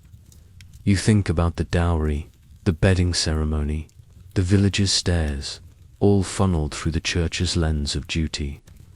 Joke number 3. If marriage is a sacrament, it's the kind that comes with a lifetime of penance. For now, you lie. Still, the straw poking your back, and try to reconcile the church's demands with the uncertain night ahead. You're still lying on the straw mattress, the bedchamber's darkness thick and cold. The scratchy blanket, remember that rough, patched thing, barely keeping the chill at bay. Your husband's snores are softer now, his arms still sprawled across the blanket from his sleepy mumble. And the quiet lets the church's looming presence, those sacred vows and warnings of sin, sink deeper into your thoughts. But now, as the night drags on, you're facing a new reality. The role of a medieval wife, the priest's words, the villager's stares, even that fertility posy under the bed, they've all been steering you toward this moment, where you're no longer just a daughter, but a woman expected to run a household, obey a husband, and uphold a web of gender roles tighter than the iron ring on your finger. In medieval Europe, gender roles in marriage were rigid, especially for peasants like you, where a wife's duties were both practical and symbolic, propping up family and village stability, like that dowry meadow's future. By the 14th century, women were expected to manage the home, raise children, and support their husband's work, all while staying submissive under church and social law. A quirky tidbit: some wives wore a housewife's belt, a leather strap hung with keys and tools, as a badge of their domestic authority, or mothers got one. And you're dreading the day you inherit her clinking arsenal. Historians still argue whether these belts symbolized power or just chained women to endless tasks. But as you lie here, you're betting on the chain. You shift, the straw crunching, and stare into the dark. The bedchamber's beams invisible above. The church's rules, Eve's sin, submission, airs have already set the stage. But the village's expectations are just as heavy. You're supposed to cook, clean, spin wool, and keep the fire going, all while ensuring your husband's fed and the mill's grain keeps flowing. You think back to the feast, those women's knowing glances, their jokes about strength for tonight. They weren't just talking about the wedding night. They were welcoming you to a lifetime of labor. Joke number 1. If a job you'd like to negotiate for some days off. Your husband's arm twitches, and you glance at his shadowed form. He's the head of this new household, or so the priest says, but you're the one who'll keep it running. You've seen your mother haggle with merchants, patch clothes, and chase chickens, all while your father drank at the alehouse. The village might call him the master, but she's the backbone, and now that's your role. You pull the blanket tighter, its weave scratching your neck, and wonder how you'll manage. You're barely 17, and the thought of spinning enough wool to clothe a family or worse, bartering with the miller's own father, makes your head spin faster than a spindle. The bedchamber's silence is broken by a distant creak, maybe the house settling, maybe a mouse. You think about the women in the village, their hands rough from work, their faces lined from worry. They're your future, and it's not exactly inspiring. The church says your place is to serve, but you've seen wives quietly steer there. Husbands, like your mother nudging your father to fix the roof. Maybe there's power in this role, hidden under the drudgery. Joke number 2. If submission means running everything, you're about to be the sneakiest queen in the village. You roll onto your side, the straw poking through the thin shift, and try to imagine your new life. The miller's house will be your domain, its smoky hearth, its drafty corners, its endless chores. You'll be judged by how well you keep it, how quickly you produce heirs, how smoothly you fit into the village's rhythm. The dowry, the bedding, ceremony, the church's vows, they've all funneled you here, to a role that feels like a costume you're not ready to wear. Your husband's snores falter, then resume, and you wonder if he's ready for his part either. Joke number 3. If marriage is a dance, you're both tripping over the steps. For now, you lie still, the weight of wifehood settling over you, and brace for the morning when this role becomes real. You're still on the straw mattress, the bedchamber's cold seeping through the thin shift. The scratchy blanket, remember that patched, coarse thing, doing little to warm you. Your husband's snores are steady now, a faint rumble that blends with the creak of the miller's house settling in the dark.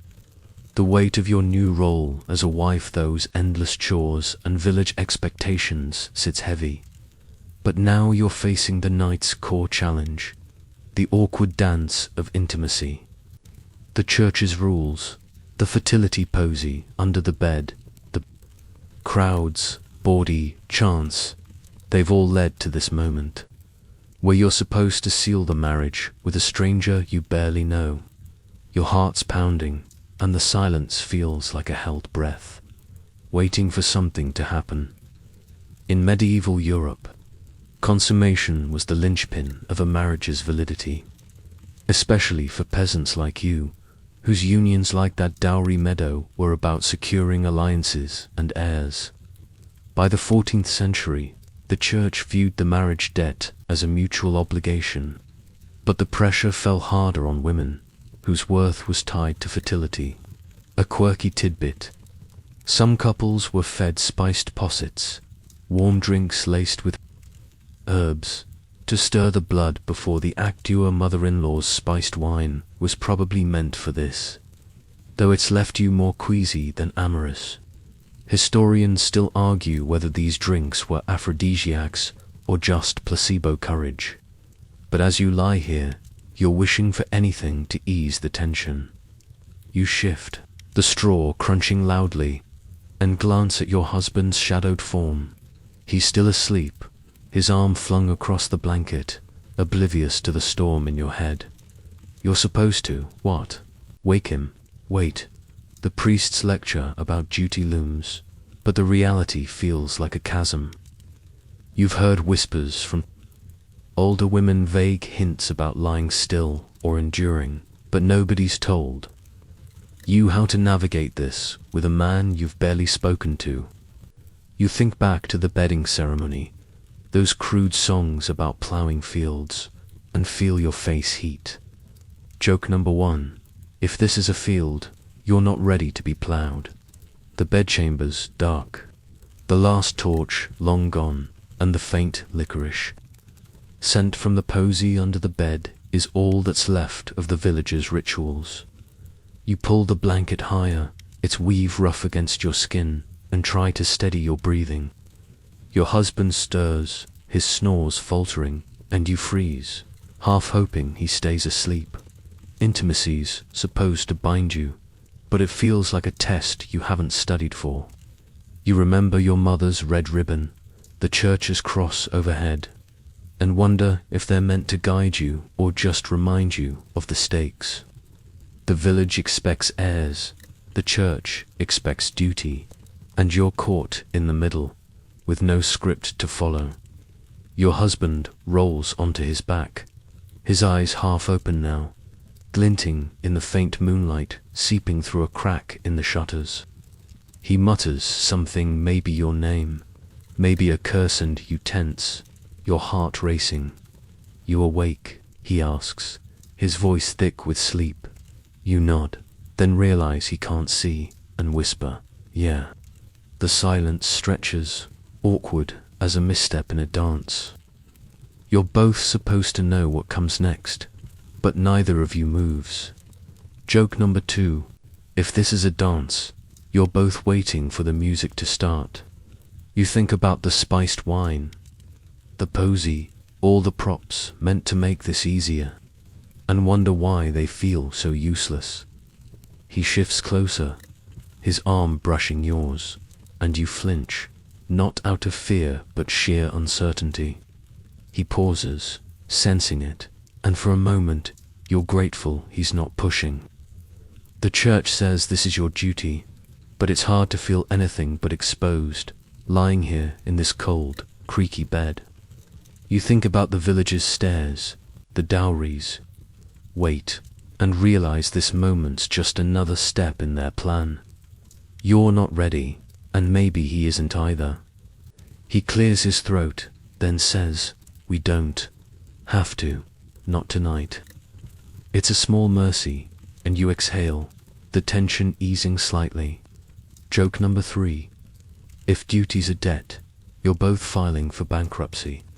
For now, you lie still, the straw poking your back, and let the night's awkwardness settle into something almost bearable. You're still on the straw mattress, the bedchamber's chill biting through the thin shift. The scratchy blanket, remember that rough, frayed thing, offering little comfort. Your husband's words, that quiet we don't have to, not tonight, linger like a rare kindness, easing the tension of the awkward intimacy you'd been dreading. His snores have resumed, soft and steady, and the faint moonlight through the shutters casts a pale glow across his flower-dusted shoulder. The night's grown quieter, but you're wide awake, your mind shifting from the bedchamber's pressures to the village outside. Even now, with the bedding ceremony over, you feel their eyes, those same gossips from the feast. The church, the well tracking your every move. You're not just a wife, you're their story, and they're waiting to see how it unfolds. In medieval Europe, villages were tight-knit, and a new bride's life was public property, especially when her marriage, like your dowries, meddled families and land together. By the 14th century, the community's scrutiny didn't end at the wedding. Neighbors watched for signs of success, heirs, harmony or failure, barrenness, discord, ready to weave it into their chatter.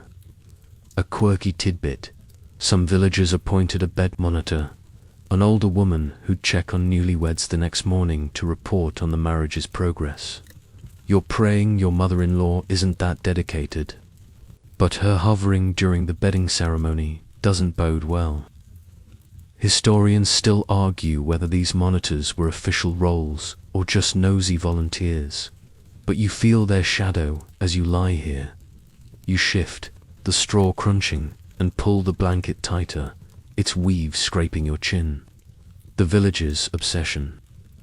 With your wedding night, those bawdy songs, the fertility posy extends beyond this room. You imagine them now, huddled in the alehouse or their own smoky cottages, betting on whether you'll do your duty or crumble under the pressure. You think back to the well, those women whispering about the miller's son's temper, and wonder what they're saying about you. Are you the lucky girl or the one who'll falter? Joke number 1.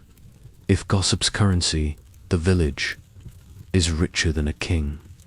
The bedchamber's dark, the licorice scent from the posy under the bed fading, but you can almost hear the village's hum beyond the walls, dogs barking, a late-night cart creaking, the low murmur of neighbors who never sleep.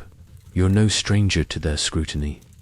You've lived under it your whole life, From the time you spilled ale at a harvest festival to the day you mended your shift in public. But now, as a wife, the stakes are higher. They're watching for a swollen belly, a happy hearth, or any crack in your marriage they can pick apart. You think about your mother, how she navigates their stairs with a sharp tongue, and wonder if you'll ever have her armor. Your husband shifts, his arm brushing yours, and you flinch, though he's still asleep. His small mercy, earlier not pushing for intimacy, makes you wonder if he feels the village's eyes too. He's the miller's son, after all, expected to uphold his family's name while you uphold the home. You imagine the men at the feast, slapping his back, their toasts about heirs for the mill. He's as much their puppet as you are. Joke number 2. If the village is a stage, you're both playing parts with no rehearsal. You think about the church's vows, the dowry's weight, and realize the community's scrutiny is the thread. Tying it all together, the mattress creaks as you roll onto your side, facing the wall's rough planks. You're already dreading tomorrow, when you'll step out of this house and face the village's questions, subtle or not, about how the night went. Will they check the sheets, like in those awful stories? Will your mother-in-law smirk or scowl? The thought makes you want to stay in this bed forever, uncomfortable as it is. Joke number 3.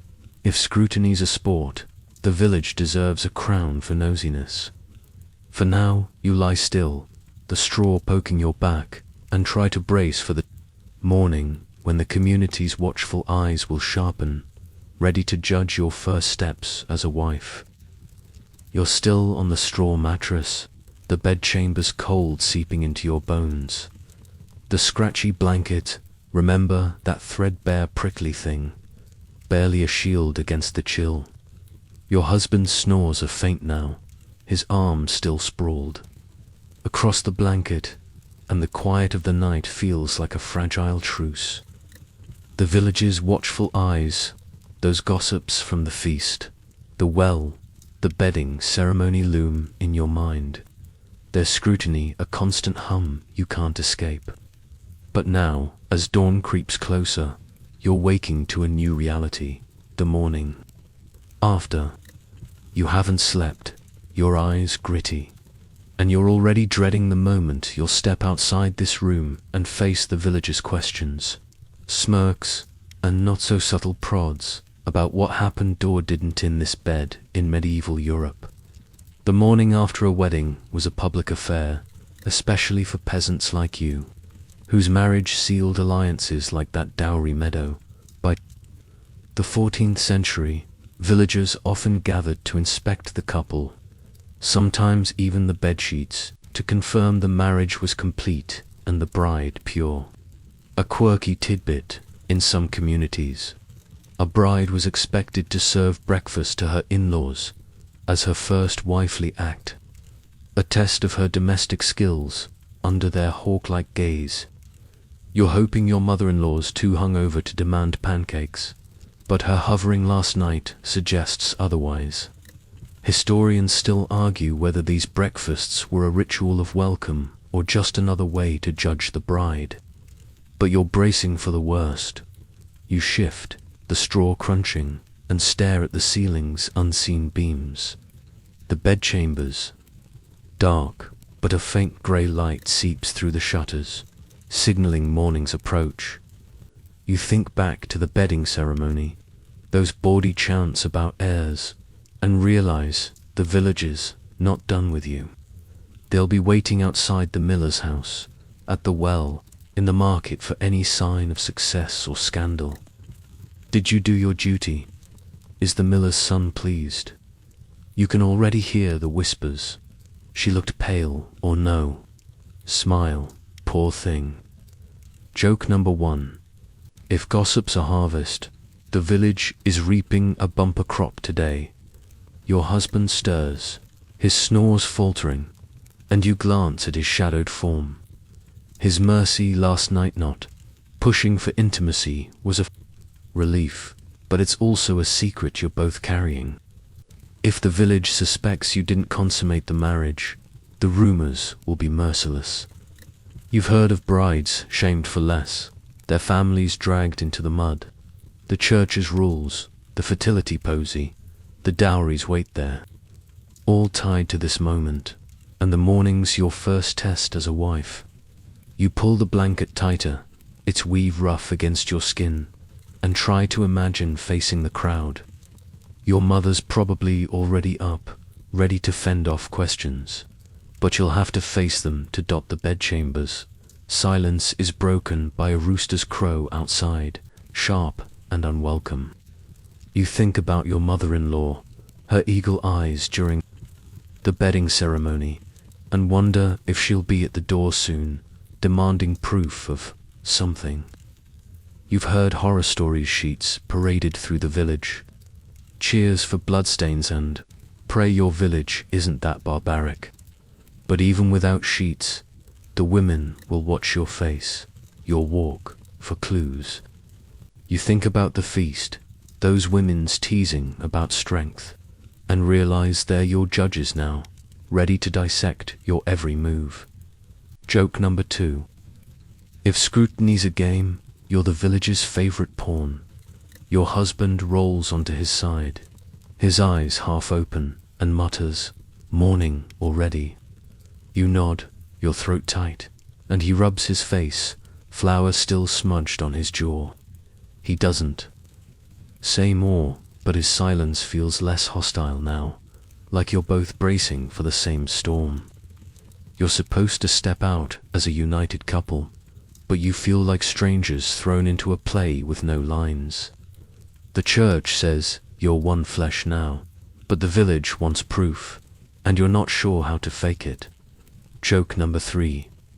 If marriage is a performance, you're both forgetting your cues.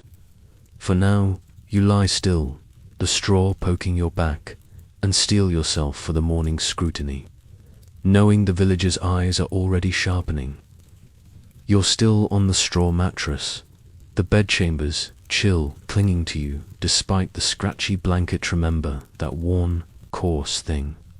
Pulled tight, the faint grey light seeping through the shutters has grown brighter, and the rooster's crow from earlier is now joined by the village stirring outside, cartwheels creaking, a dog barking.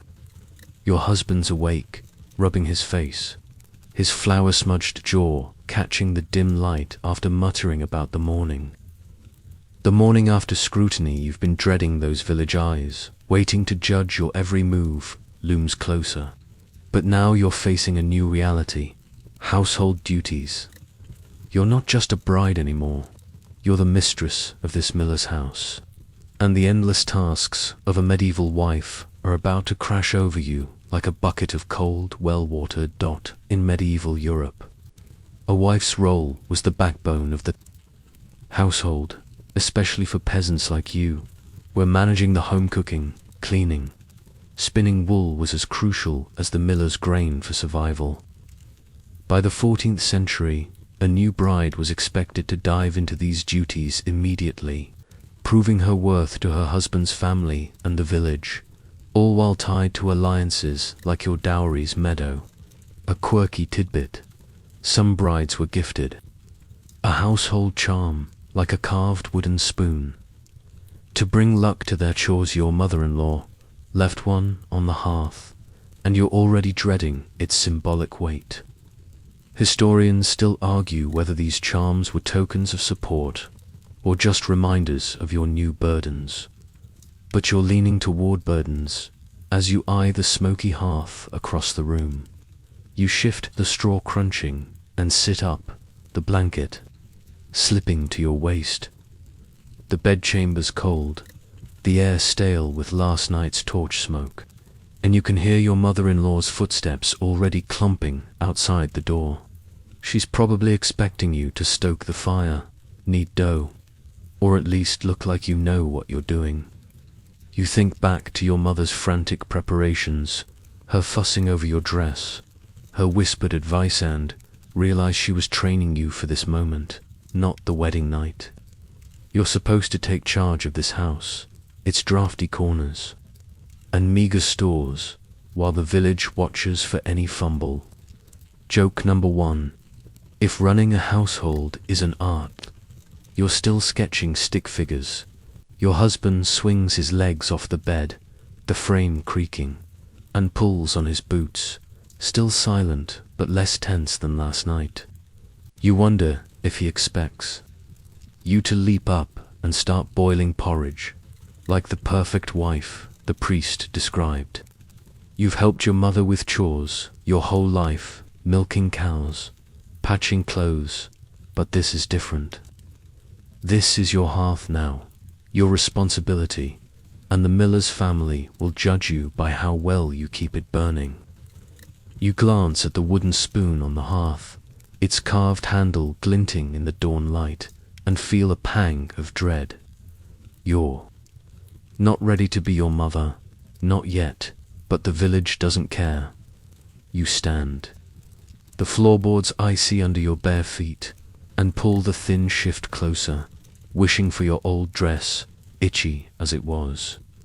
The bedchambers are mess ale cups from the bedding ceremony, a wilted flower from your crowning. You're already itching to tidy it, if only to delay facing the world outside. You think about the morning after gossip, the women at the well who will dissect your every move, and realize your household duties are your first public test. If the fire goes out, if the bread's too tough, the village will know by noon. Joke number 2. If chores are a stage, you're performing for the nosiest audience in Christendom. Your husband clears his throat, glancing at you as he ties his belt. You need help with the fire, he asks, his voice gruff but not unkind. It's a small gesture, and you're surprised, given the church's talk of his authority. You shake your head, muttering you'll manage, though you're not sure you will. The dowry, the vows, the bedding ceremony, they've all led to this, where your worth as a wife hinges on a well-swept floor and a warm hearth. Joke number 3. If a clean house is salvation, you're praying for a miracle. For now, you step toward the hearth, the wooden spoon looming like a scepter, and brace for the day's work, knowing the villagers' eyes are already waiting. You're standing by the hearth in the miller's bedchamber, the cold floorboards biting your bare feet, the thin shift, remember that flimsy thing, no match for the morning chill. The straw mattress behind you, still rumpled from the night, feels like a distant memory as you face the smoky hearth and that carved wooden spoon, your household charm. Your husband's lacing his boots, his offer to help with the fire lingering. But you're already kneeling, fumbling with flint and kindling, determined to prove you can handle this. The villagers' scrutiny, those gossips waiting to judge. Your first day as a wife looms, but now a darker fear creeps in. Pregnancy, the church's push for heirs, the fertility posy, the bedding ceremony's chants, they've all pointed to this. And the thought of childbirth's deadly risks makes your hands tremble as you strike the flint dot in medieval Europe. Pregnancy was both a blessing and a peril, especially for peasant women like you, whose value was tied to producing heirs to work land like that dowry meadow. By the 14th century, childbirth was a leading cause of death, with estimates suggesting up to 1 in 5 women didn't survive it, often due to infection or hemorrhage. A quirky tidbit, some midwives used birthing charms, like tying a saint's relic to the mother's thigh to ease labor. Though you're skeptical anything could ease that pain after seeing your neighbor's ordeal. Historians still argue whether these charms offered comfort or just false hope. But as you coax a spark into the kindling, you're praying for anything to keep that fate at bay. The fire catches, a weak flame licking the twigs, and you sit back. On your heels, the smoky warmth, a small victory. You think back to the bedding ceremony, those women's jokes about fruitful nights, and realize they weren't just teasing, they were warning you. Pregnancy isn't just expected, it's demanded by the church, the village, even your new in-laws. You've seen the aftermath: your cousin, pale and shaking after a stillbirth, or the neighbor who never woke up.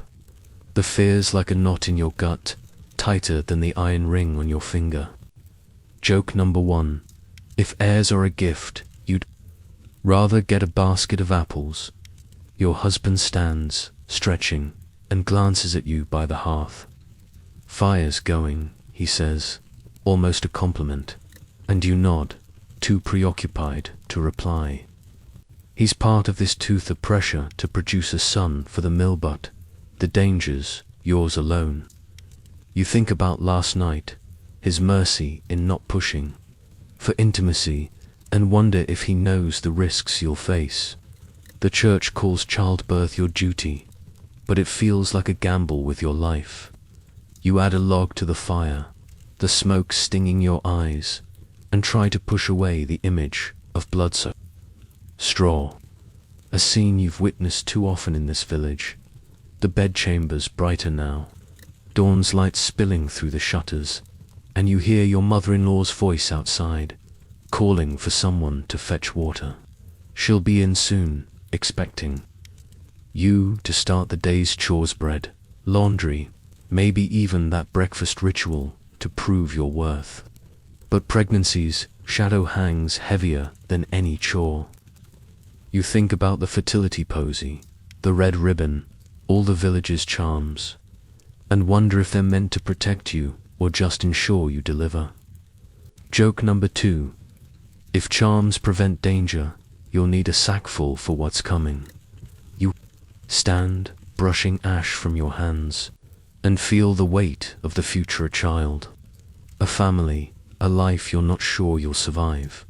Your husband steps toward the door, muttering about checking the mill, and you're left alone with the crackling fire. The village outside is waking children shouting, a cart rumbling, and you know they're already whispering about you, the new bride, wondering if you're with child yet. The church's vows, the dowry stakes, the village's eyes there, all pushing you toward motherhood, but the fear of what it costs is yours alone. Joke number 3. If pregnancy's a race, you're not sure you want to run. For now, you turn back to the hearth, the wooden spoon gleaming like a silent judge, and brace for the day, knowing the specter of childbirth will follow you out the door. You're standing by the hearth, the weak fire you coaxed to life. Remember that smoky victory, casting a faint warmth across the bedchamber's cold floorboards. The straw mattress behind you is a tangled mess, the scratchy blanket still crumpled from your sleepless night. The thin shift clings to your skin, no defense against the morning chill, and the carved wooden spoon on the hearth looms like a silent reminder of your new duties. Your husband's gone, muttering about the mill, leaving you alone with the crackle of the fire and the weight of pregnancy fears, those childbirth risks still knotting your stomach. But now, as you hear your mother-in-law's footsteps clomping closer, you're facing another reality: your husband's authority. The church says he's the head of this house, and you're supposed to bend to his will, whether he's kind or cruel. In medieval Europe, a husband's authority was absolute, especially in peasant households like this one, where the man's word, backed by church and custom, governed everything from land to labor, including that dowry meadow. By the 14th century, the church's teachings on marriage placed men as the head and women as the heart, a poetic way of saying you're expected to obey without question. A quirky tidbit: some husbands gave their wives a rule token, like a small staff, to symbolize their shared governance. Though it was mostly a polite fiction, your mother-in-law's glare suggests no such tokens coming your way. Historians still argue whether these tokens hinted at partnership or just dressed up male dominance. But as you poke the fire, you're bracing for the latter. The door creaks open, and your mother-in-law stomps in, her apron already dusted with flour. Fire's weak, she snaps, eyeing your handiwork, and you bite back a retort, knowing she's testing you. You think back to the bedding ceremony, her hawk-like stare, and realize she's not just judging your chores, she's judging how well you'll submit to her son. Your husband's authority isn't just his, it's hers, too, until you prove yourself. You add a log to the fire, the sparks flaring, and feel the weight of his roles settle over you. He's the miller's son, the man who'll decide when you eat, sleep, or speak, and you barely know him. Joke number 1. If he's the head, you're hoping for a very quiet reign. You glance at the bedchamber's dim corners, the ale cups from last night still scattered, and wonder what kind of husband he'll be. The village gossip, those whispers about his temper nags at you, but his mercy last night, not pushing for intimacy, gives you a flicker of hope. Still, the church's rules are clear. He's your lord now, and defiance could mean a beating, or worse, shame that'd ripple to your family. You've seen wives with bruised arms, their eyes downcast, and the thought makes your hands tremble as you sweep ash from the hearth. You think about your mother, how she nudges your father's decisions with a sharp word, and wonder if you'll ever have that knack. Your mother-in-law's still hovering, muttering about the bread you should have started. You nod, grabbing a sack of coarse flour, probably from your husband's milland. Start measuring it, your fingers clumsy. His authority extends here, too. If the bread's bad, it's your fault, but he'll get the blame for a poorly run house. You think about the dowry, the church vows, the villagers' eyes, all propping up his power over you. Yet he seemed as trapped as you last night, a pawn in the same game. Joke number 2. If he's the king, you're both stuck in the same checkmate. The fire's stronger now, its heat warming your face. But the bedchamber feels smaller, the walls closing in with the weight of his role. You hear a shout outside, maybe your husband, maybe a neighbor, and flinch, half expecting him to barge in with orders. The church says you're one flesh, but he's the one with the voice.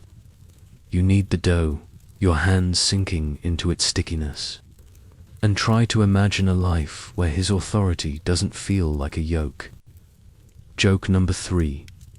If obedience is a virtue, you're about to be the least virtuous wife in the village. For now, you focus on the bread, the wooden spoon, your only ally, and brace for the moment he returns, knowing his word will shape the day ahead. You're kneading dough by the hearth, the bedchamber's smoky warmth a faint shield against the morning chill. The thin shift, remember, that flimsy thing, sticking to your skin as you work.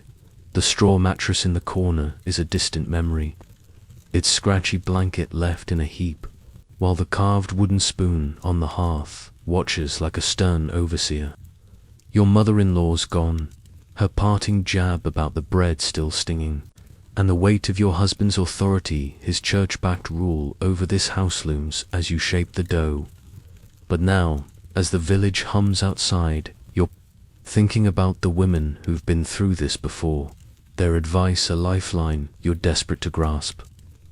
Their voices, from the feasts teasing to your mother's whispers, echo in your mind, offering tips on surviving this new life as a wife in medieval Europe.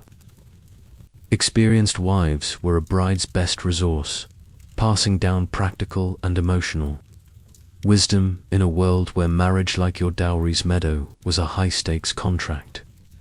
By the 14th century, women shared knowledge through informal networks, from well-side chats to market stalls, teaching new brides how to manage chores, husbands, and village gossip. A quirky tidbit: some women gave brides bundles, small pouches of herbs or thread, as tokens of sisterhood to help with household tasks. Your mother slipped one into your hand yesterday, and it's tucked in your shift now, smelling faintly of time. Historians still argue whether these bundles were practical gifts or symbolic support. But as you need, you're clinging to their promise of guidance. The dough's sticky, clinging to your fingers, and you pause to scrape it off. The fire's heat making your face flush. You think back to the feast. Those women's knowing looks as they pressed bread or apples into your hands. Their words layered with advice. Keep the hearth hot, but don't burn the stew. Or smile at him, even when he's wrong.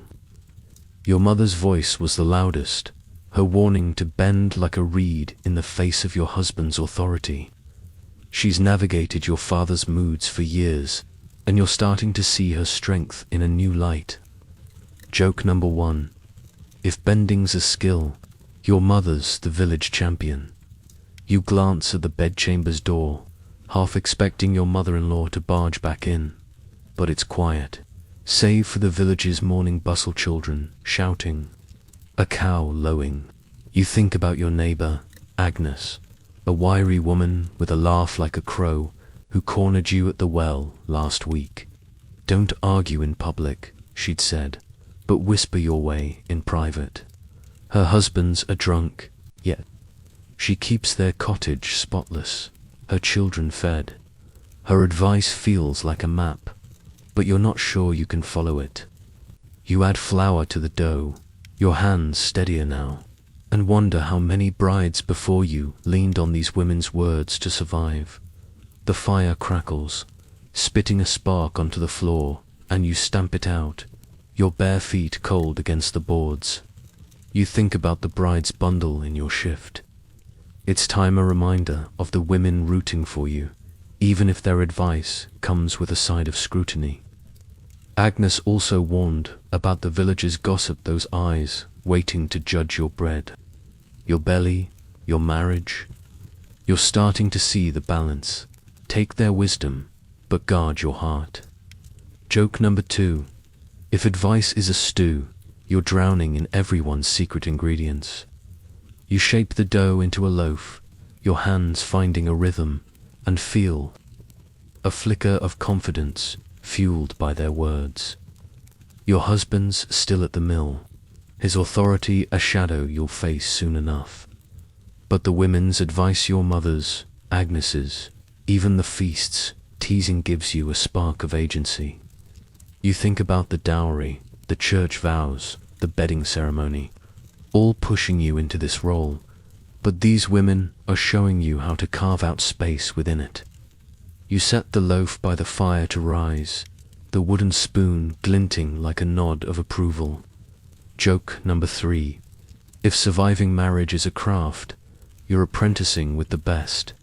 For now, you wipe your hands on your shift, the time's scent, lingering, and brace for the day, knowing the village women's wisdom is your quiet armor against what's to come.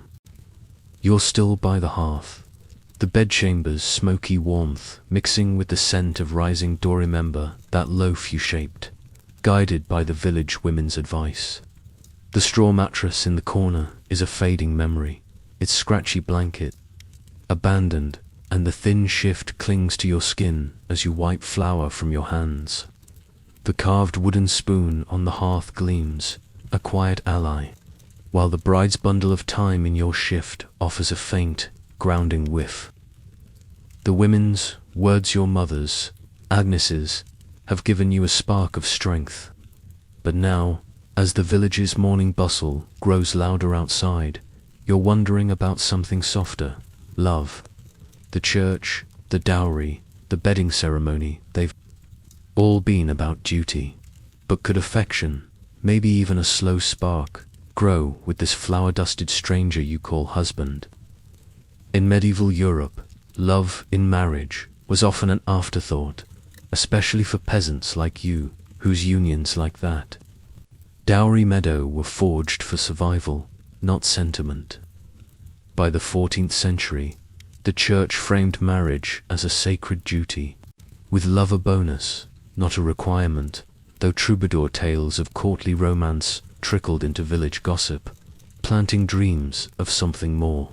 A quirky tidbit: some couples exchanged love tokens, like a braided cord or a polished stone, as private gestures of hope. Your mother mentioned your father gave her one, though you've seen no sign of it in their bickering. Historians still argue whether these tokens were common among peasants or just noble fantasies. But as you poke the fire, you're wondering if love could bloom in this miller's house. The fire crackles, its heat warming your face, and you glance at the bedchamber's door, half expecting your husband to return. You think back to last night, his quiet mercy note pushing for intimacy, his muttered, "This is a lot," and feel a flicker of possibility. He's not the knight of a minstrel song, but there's a gruff honesty in him that's not terrible. You've seen couples in the village, like Agnes and her drunk husband, who seem to share a weary fondness, carved out over years of shared hardship. Could that be you, someday? Joke number 1. If love's a crop you're planting in rocky soil, you turn back to the dough, checking its rise, the yeasty smell grounding you. The church says love is obedience, but your mother's advice, bend like a reed, hinted at something else, a slow dance of Gavant.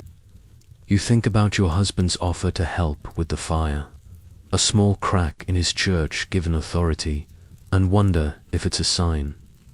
Love, if it comes, won't be a lightning bolt. It'll be a gradual thaw, like snow melting under a week. Spring sun. You think about the bedding ceremonies, chaos, the village's stairs, and realize those pressures might bind you closer, if only through shared survival.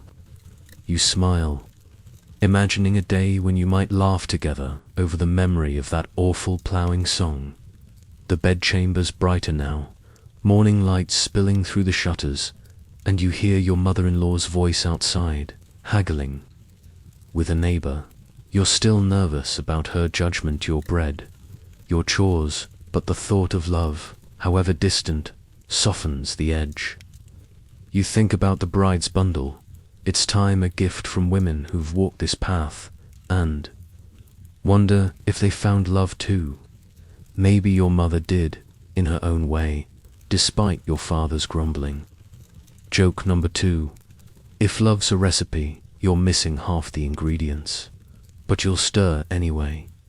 Your husband's boots thud outside, and you pause, your heart skipping. He steps in, flour smudged on his cheek, and nods at the dough. "Smells good," he says, his voice low but not unkind. It's not a sonnet, but it's something, and you nod back, a tiny spark flickering. The church, the village, the dowry, they've built this marriage, but love, if it grows, will be yours to nurture. Joke number 3. If affection's a seed. You're both terrible gardeners, but you might try. For now, you turn back to the hearth, the loaf rising steadily, and let the possibility of a slow spark settle in your chest as the day's work pulls you forward. You're still by the hearth, the bedchamber's smoky warmth mingling with the yeasty scent of the rising loaf. Remember that dough you shaped, fueled by the village women's advice.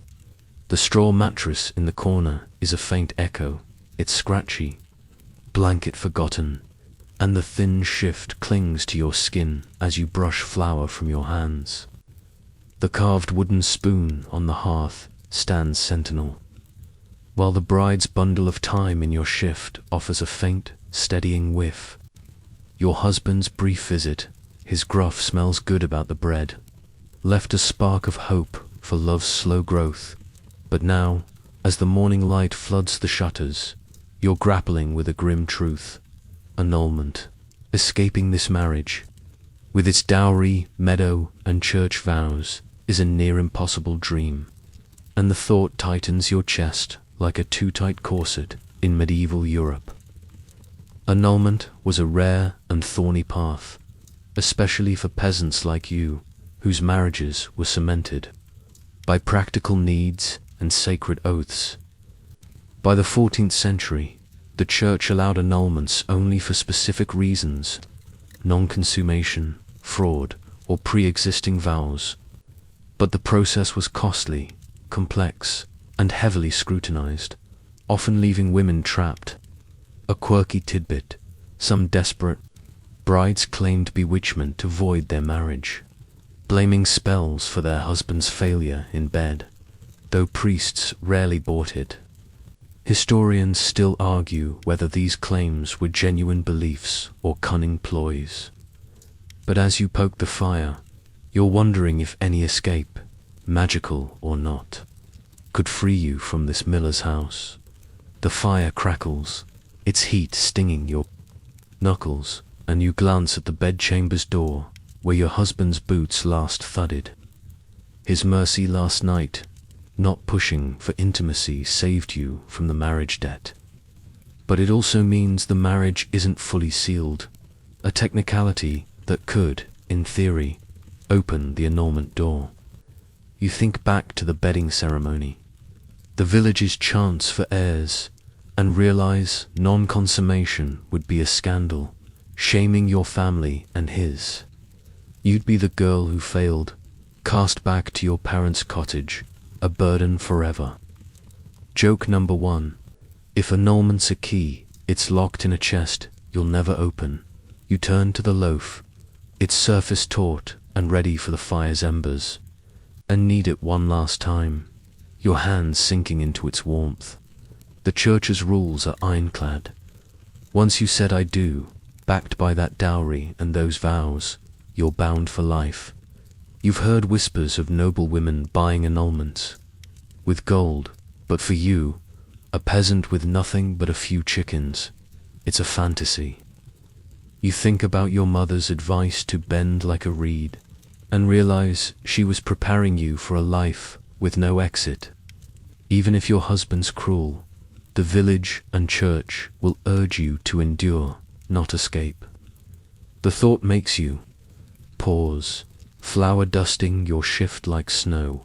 The bedchamber's brighter now, the shutters glowing with dawn's full light, and you hear your mother-in-law's voice outside, sharp as ever, ordering someone to fetch wood.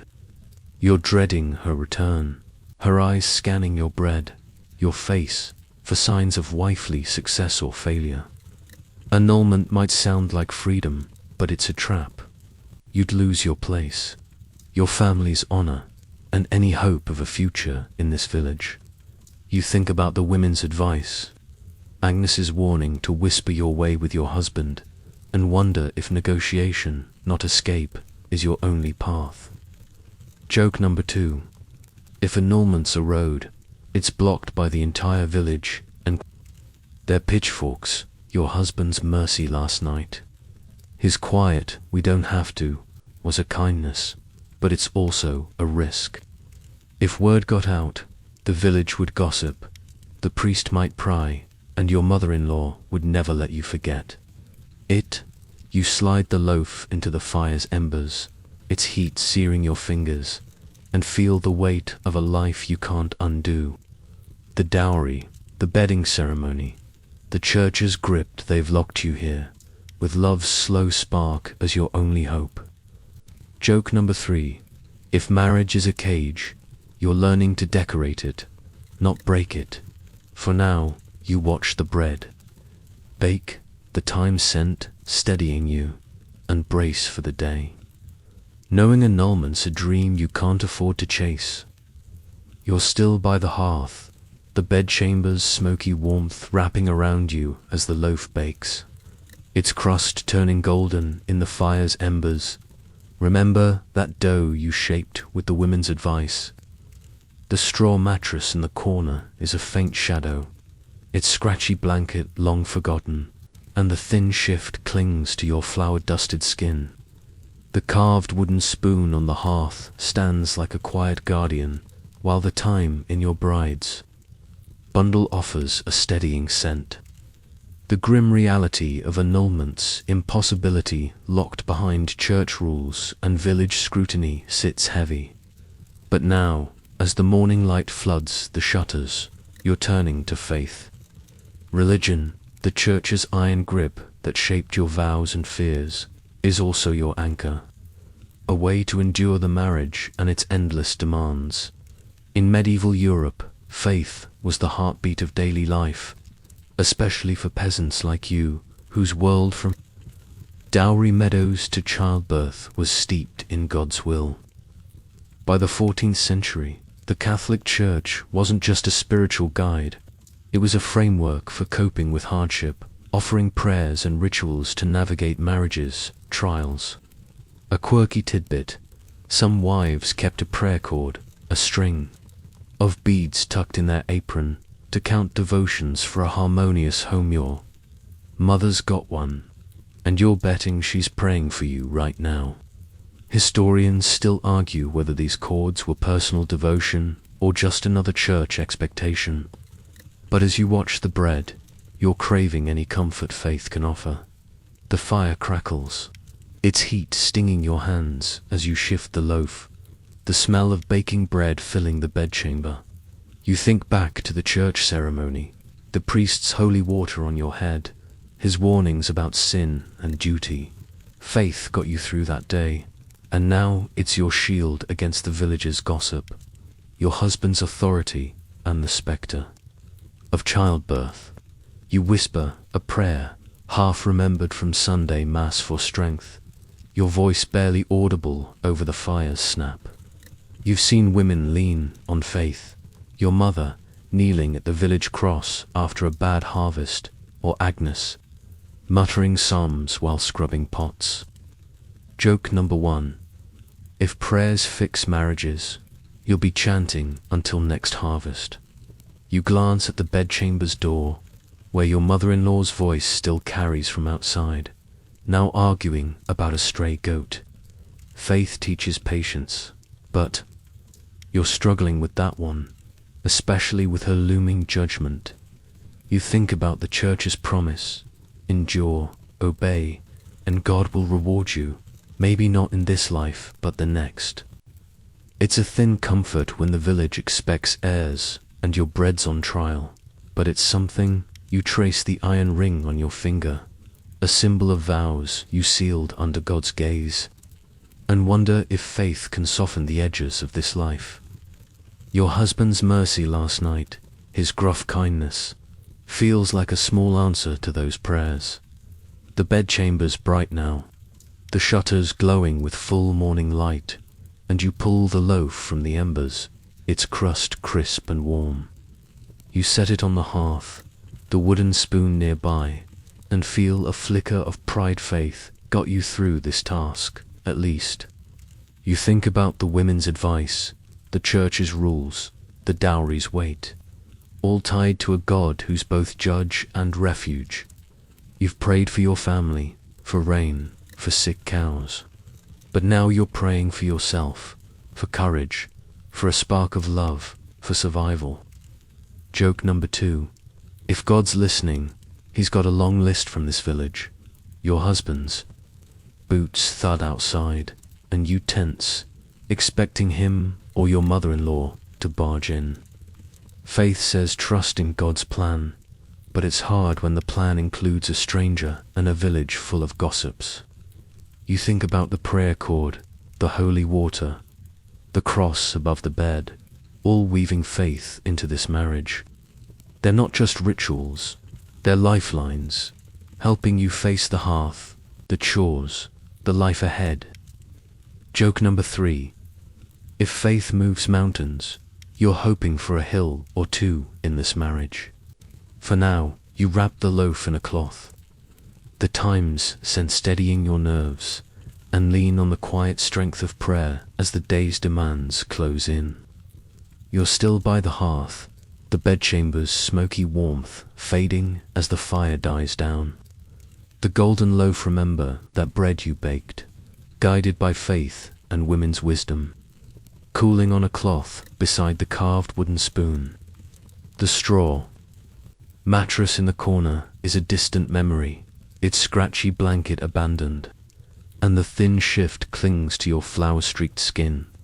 The time's faint scent from your bride's bundle lingers, a quiet anchor as you lean on prayer to face this marriage's weight, dowry meadows, church vows, and village scrutiny.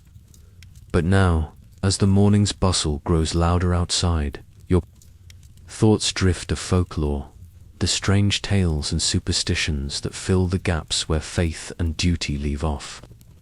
These stories, whispered by the village women, shape how you see this wedding night and the life ahead. In medieval Europe, folklore was a living thread, especially for peasants like you, weaving magic and meaning into daily life alongside the church's rules. By the 14th century, tales of fairies, spirits, and charms were as real as the harvest, offering explanations for love, luck, or loss in a marriage like yours. A quirky tidbit: some villagers believed a bride should sleep with a sprig of hazel under her pillow to dream of her husband's true heart. Your mother slipped one into your hand at the feast, and it's probably lost in the bedding chaos. Historians still argue whether these tales were harmless fancy or a quiet rebellion against the church's grip. But as you sweep ash from the hearth, you're wondering what truths they hold. The fire's embers glow faintly, and you pause, the broom's bristles scratching the floorboards. You think back to the bedding ceremony, those bawdy chants laced with older, stranger undertones, hints of spirits, blessing or cursing the bed. Agnes, the frolicking neighbor, once told you a tale of a bride who forgot to leave milk for the good folk and woke to a soured marriage. You'd scoffed then, but now, in the bedchamber's quiet, you're half tempted to check the corners for unseen eyes. Joke number 1. If fairies ruin marriages, they're worse gossips than the village. The stories feel alive, they're magic, a counterpoint to the church's stern prayers.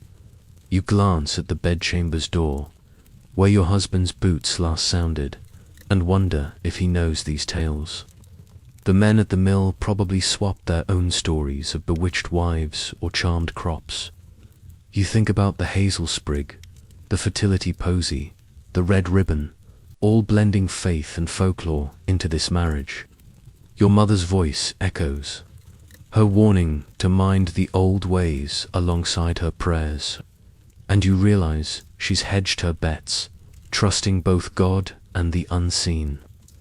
The village women's tales of brides who won love by tying knots in moonlight or lost it by spilling salt feel like a map if you could just read it. You set the broom aside, the hearth clean, and feel a shiver. Not entirely from the cold. The bedchamber's bright now, morning light streaming through the shutters, and you hear your mother-in-law's sharp voice outside, scolding a child. Folklore says her kind meddling in-laws might be changelings in disguise, and you smirk at the thought. You think about the wedding night, your husband's mercy, and wonder if a tale could explain his kindness or predict his future moods. The church calls love a duty, but folklore whispers it's a spell, fragile and fickle. Joke number 2. If love's a charm, you're hoping for one that doesn't backfire. You touch the time in your shift, its scent grounding you, and feel the pull of stories that promise more than obedience. The loaf's crust crackles as it cools, and you wrap it tighter, the wooden spoon nearby like a nod to the women's tales. You think about the dowry, the vows, the villagers' eyes, all woven with folklore's thread, spirits in the fields, omens in the stars. These stories aren't just fancy, they're survival, a way to make sense of a marriage you didn't choose. You wonder if your husband's heard the one about the miller's wife who outwitted a fairy and won a golden heart. Joke number 3. If folklore's true, you're ready to bargain with a sprite for a better deal. For now, you step toward the door, the time scent steadying you, and brace for the day, carrying the village's tales as quiet armor against the unknown. You're standing by the bedchamber's door, the hearth's dying embers behind you, the golden loaf remember that bread you baked, steeped in women's wisdom and folklore, cooling on the cloth beside the carved wooden spoon. The straw mattress in the corner, with its scratchy blanket, feels like a relic of last night's chaos, and the thin shift clings to your flour-dusted skin. The time's faint scent from your bride's bundle steadies you, mingling with the memory of village tales, hazelnut sprigs, and fairy blessings that gave this marriage a flicker of magic. But now, as the morning's bustle swells outside, you're grappling with a heavier weight: legacy. This marriage, tied to the dowry meadow and church vows, isn't just about you or your husband. It's about securing a family line, a burden that feels like carrying the village's future on your shoulders. In medieval Europe, legacy was the heartbeat of marriage, especially for peasants like you, whose children ensured land like that meadows stayed in the family and labor kept the mill turning. By the 14th century, producing heirs was a social and sacred duty, with the church and village expecting you to pass on name, land, and survival itself. A quirky tidbit: some families hung a lineage cloth, a woven strip listing ancestors, above the hearth to remind couples of their duty. Your mother-in-law's got one, frayed and faded, glaring at you from the wall. Historians still argue whether these cloths were prideful displays or subtle pressures, but as you touch the door's rough wood, you feel the latter pressing down. You pause, the bedchambers light bright with morning sun, and glance back at the loaf, its crust a small triumph. The village women's tales of brides weaving love with moonlight, not softened hope, but legacies a sterner demand. You think back to the bedding ceremony, those chants for heirs, and realize they weren't just about babies.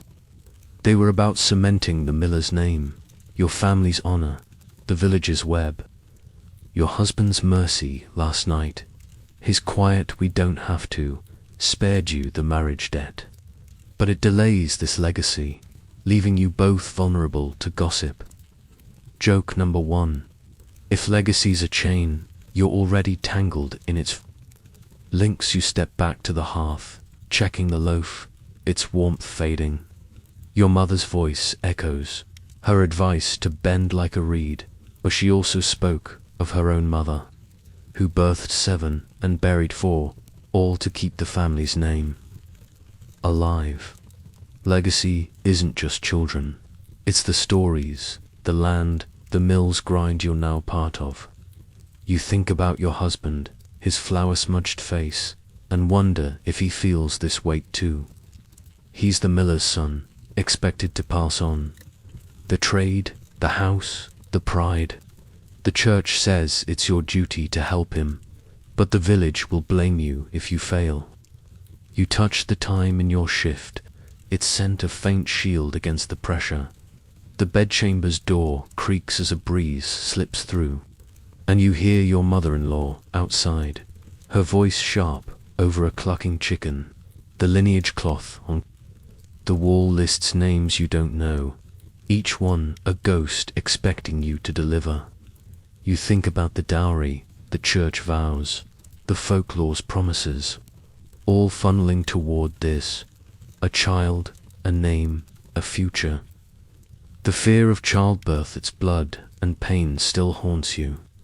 But legacy adds another layer, tying your body to the village's history. Joke number 2. If heirs are history, you're writing it with a quill you didn't choose. Your husband's boots crunch outside, and you tense, expecting him to enter, but the sound fades. Maybe he's back at the mill. You think about his small kindnesses, his offer to help with the fire, his nod at your bread and wonder if legacy could bind you closer, a shared goal in this strange dance. The village women's tales hinted at love's slow spark, but legacy's a colder fire burning for those yet unborn. You wrap the loaf tighter, the wooden spoon nearby, like a nod to your small victories. Joke number 3. If legacy's a tapestry, you're weaving with threads you can't see. For now, you linger by the hearth, the time's scent grounding you, and brace for the day, knowing the villager's hopes for your line are as heavy as its stairs. You're lingering by the hearth, the bedchamber's smoky warmth fading as the fire's embers dim. The golden loaf, remember, that bread you baked, a triumph of women's wisdom, wrapped tightly on the cloth beside the carved wooden spoon. The straw mattress in the corner, with its scratchy blanket, feels like a ghost of last night's turmoil, and the thin shift clings to your flower-streaked skin. The time's faint scent from your bride's bundle steadies you, a quiet counterpoint to the weight of legacy, those heirs and lineage cloths tying you to the village's future. But now, as the morning's clamor grows outside, you're settling into a new mindset: survival. This marriage, with its dowry meadow, church vows, and village stairs, is a harsh reality. And you're learning to adapt, to find your place in its unforgiving rhythm. In medieval Europe, survival was the pulse of peasant life, especially for new wives like you, whose role managing the hearth, navigating husbands, enduring childbirth was a daily battle against scarcity and judgment. By the 14th century, women honed practical and emotional resilience, balancing church rules, village gossip, and household demands to keep their families afloat. A quirky tidbit: some wives carried a survival knot, a small cord tied with prayers or charms, tucked in their sleeve for strength. Your mother's advice to bend like a reed came with one, now knotted in your shift beside the time. Historians still argue whether these knots were spiritual aids or just tokens of grit. But as you sweep the hearth's ash, you're clinging to their promise of endurance. The fire's nearly out, and you poke the embers, the wooden spoon nearby, like a silent ally. You think back to the bedding ceremony, the village's chants, and realize survival isn't just about heirs or bread, it's about outlasting the scrutiny, the fear, the weight of expectations. Your husband's mercy last night, his quiet, "We don't have to," was a lifeline, but so is your own resolve. You've seen women like Agnes, laughing through hardship, or your mother, haggling for the last turnip, and their strength is your blueprint. Joke number 1. If survival's a game, you're learning the rules faster than a fox in a henhouse. You glance at the bedchamber's door, where your mother-in-law's voice still carries, now scolding a neighbor's child. Her your bread, your chores, your worth looms, but you're starting to see it as a challenge, not a sentence. The church's vows, the dowry stakes, the folklore's tales, they've shaped this marriage, but survival means carving your own path within it. You think about your husband, his gruff kindness, his nod at your loaf, and wonder if he's adapting too. He's the miller's son, bound by his own pressures. And maybe you're both learning to navigate this life, step by careful step. You tie the survival knot tighter in your shift, its cord a small act of defiance. The bedchamber's bright morning sun flooding through the shutters, and you hear the village, fully awake, carts rumbling, chickens clucking, voices overlapping.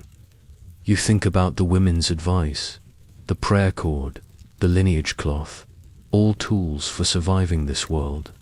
Your fear of childbirth, your dread of gossip, they're still there, but you're building a shield, piece by piece.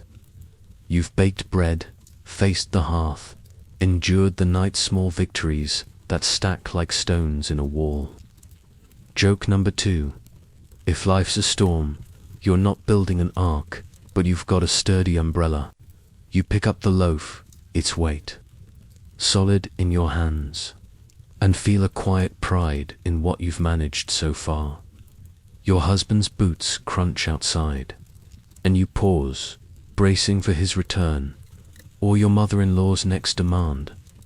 Survival means facing them both, not with rebellion, but with the steady grit you're finding within. You think about the time, the survival knot, the women's tales, all weaving a net to catch you when you falter. This marriage isn't what you dreamed, but it's what you've got, and you're learning to stand in it. Joke number 3. If survival's an art, you're painting with whatever colors you can find. For now, you set the loaf down, the wooden spoon, and nod to your growing strength, and step toward the door, ready to face the day with the hard-won mindset of a woman who's starting to endure. You're stepping toward the bedchamber's door, the hearth's faint embers behind you, the golden loaf, remember, the bread you baked, a testament to your survival mindset, resting on the cloth beside the carved wooden spoon. The straw mattress in the corner, with its scratchy blanket, is a shadow of last night's weight, and the thin shift clings to your flour-dusted skin. The time's soft scent from your bride's bundle, paired with the survival knot in your shift, anchors you as you brace for the day. The villagers' clamor carts' voices, chickens fills the air, but now, as the morning sun streams through the shutters, you're pausing to reflect. This marriage, with its dowry meadow, church vows, and relentless pressures, has reshaped you, and you're finding your place in this world, one quiet moment at a time. In medieval Europe, reflection was rare for peasants like you, whose lives were consumed by labor and survival, yet moments of quiet by the hearth, under the stars offered space to make sense of it all. By the 14th century, women like you carried the weight of family, faith, and community, finding strength in small acts like baking bread or tying a prayer knot. A quirky tidbit: some wives marked their first day as a wife with a hearth vow, a silent promise to themselves to endure. Whispered over the fire, your loaf feels like one, though you haven't said the words aloud. Historians still argue whether these vows were common or private rituals, but as you touch the door, you're making your own unspoken pledge to keep going. The bedchamber's bright, the sun's warmth cutting through the smoky air, and you glance back at the loaf, the wooden spoon, the rumpled bed. You think about the night, your husband's mercy, the village's stares, the church's rules, and see it as a tapestry woven with fear, duty, and faint hope. The women's advice, Agnes's crowlaugh wisdom, your mother's reed-bending mantra, they've guided you here, to a doorstep where you're not just surviving, but starting to stand taller. Your husband's gruff kindness, his nod at your bread, hints at a partnership you might build, slow as a seed sprouting. Joke number 1. If marriage is a field, you're planting with cautious hands. You rest your hand on the door's rough wood, the thyme scent mingling with the faint licorice of the fertility posy under the bed. The village waits outside your mother-in-law's sharp tongue, the gossips at the well, the mills grind, but you're not the same girl who hauled water 2 days ago. You've faced the bedding ceremony, the hearth, the weight of legacy, and come out stronger. Faith, folklore, the women's tales, they've all shaped this moment, where you're claiming your place, not as a pawn, but as a woman with a spark of agency. You think about the dowry, the church vows, the survival knot, and feel them knitting together into something solid. Like the loaf you baked, the door creaks as you push it open, the villagers' sounds rushing in, children laughing, a dog barking, your mother-in-law's voice rising over it all. You step onto the threshold, the sun warm on your face, and pause, letting the moment sink in. This is your world now. The miller's house, the villager's eyes, a husband you're learning to know. You're not free, not by a long shot, but you're finding ways to bend, to endure, to maybe even thrive. Joke number 2. If life's a loom, you're weaving a pattern nobody else can see. You take a deep breath, the time's scent grounding you, and step outside, ready to face the day with a quiet resolve. Your husband's at the mill, the women are waiting, and the village's rhythm pulls you forward. You think about the hearth, vow, the unspoken promise you made, and carry it like an ember in your chest. This marriage, this life, it's yours to navigate, with all its thorns and small mercies. You glance back at the bedchamber, its hearth a symbol of your first victory, and smile faintly. Joke number 3. If survival's a song, you're humming the first verse. The village stretches before you, alive and unyielding, but you're ready to walk its paths, one step at a time. As the village hum fades, let's slow down, your breath softening like a breeze through the meadow. Picture the sun climbing higher, its golden light spilling over the thatched roofs, warming the dirt paths where children chase stray chickens. You're walking now, your shift brushing your legs, the time's scent lingering like a gentle whisper. The mill's grind hums in the distance, a steady heartbeat, and you feel the world settling around you, its demands easing for just a moment. Your loaf, left on the hearth, is a small promise kept, a sign you're finding your footing in this new life. The villager's eyes are still there, but they're softer now, blurred by the morning's glow, as if giving you space to breathe. Let your shoulders relax, your worries drift like smoke from the dying fire. You're here, in this moment, and it's enough. Close your eyes, let the mill's rhythm carry you, and sink into the quiet, where dreams weave gently with the days. First light. Sleep now, sweet listener, wrapped in the village's hum, safe in its embrace. Asterisk, sweet dreams.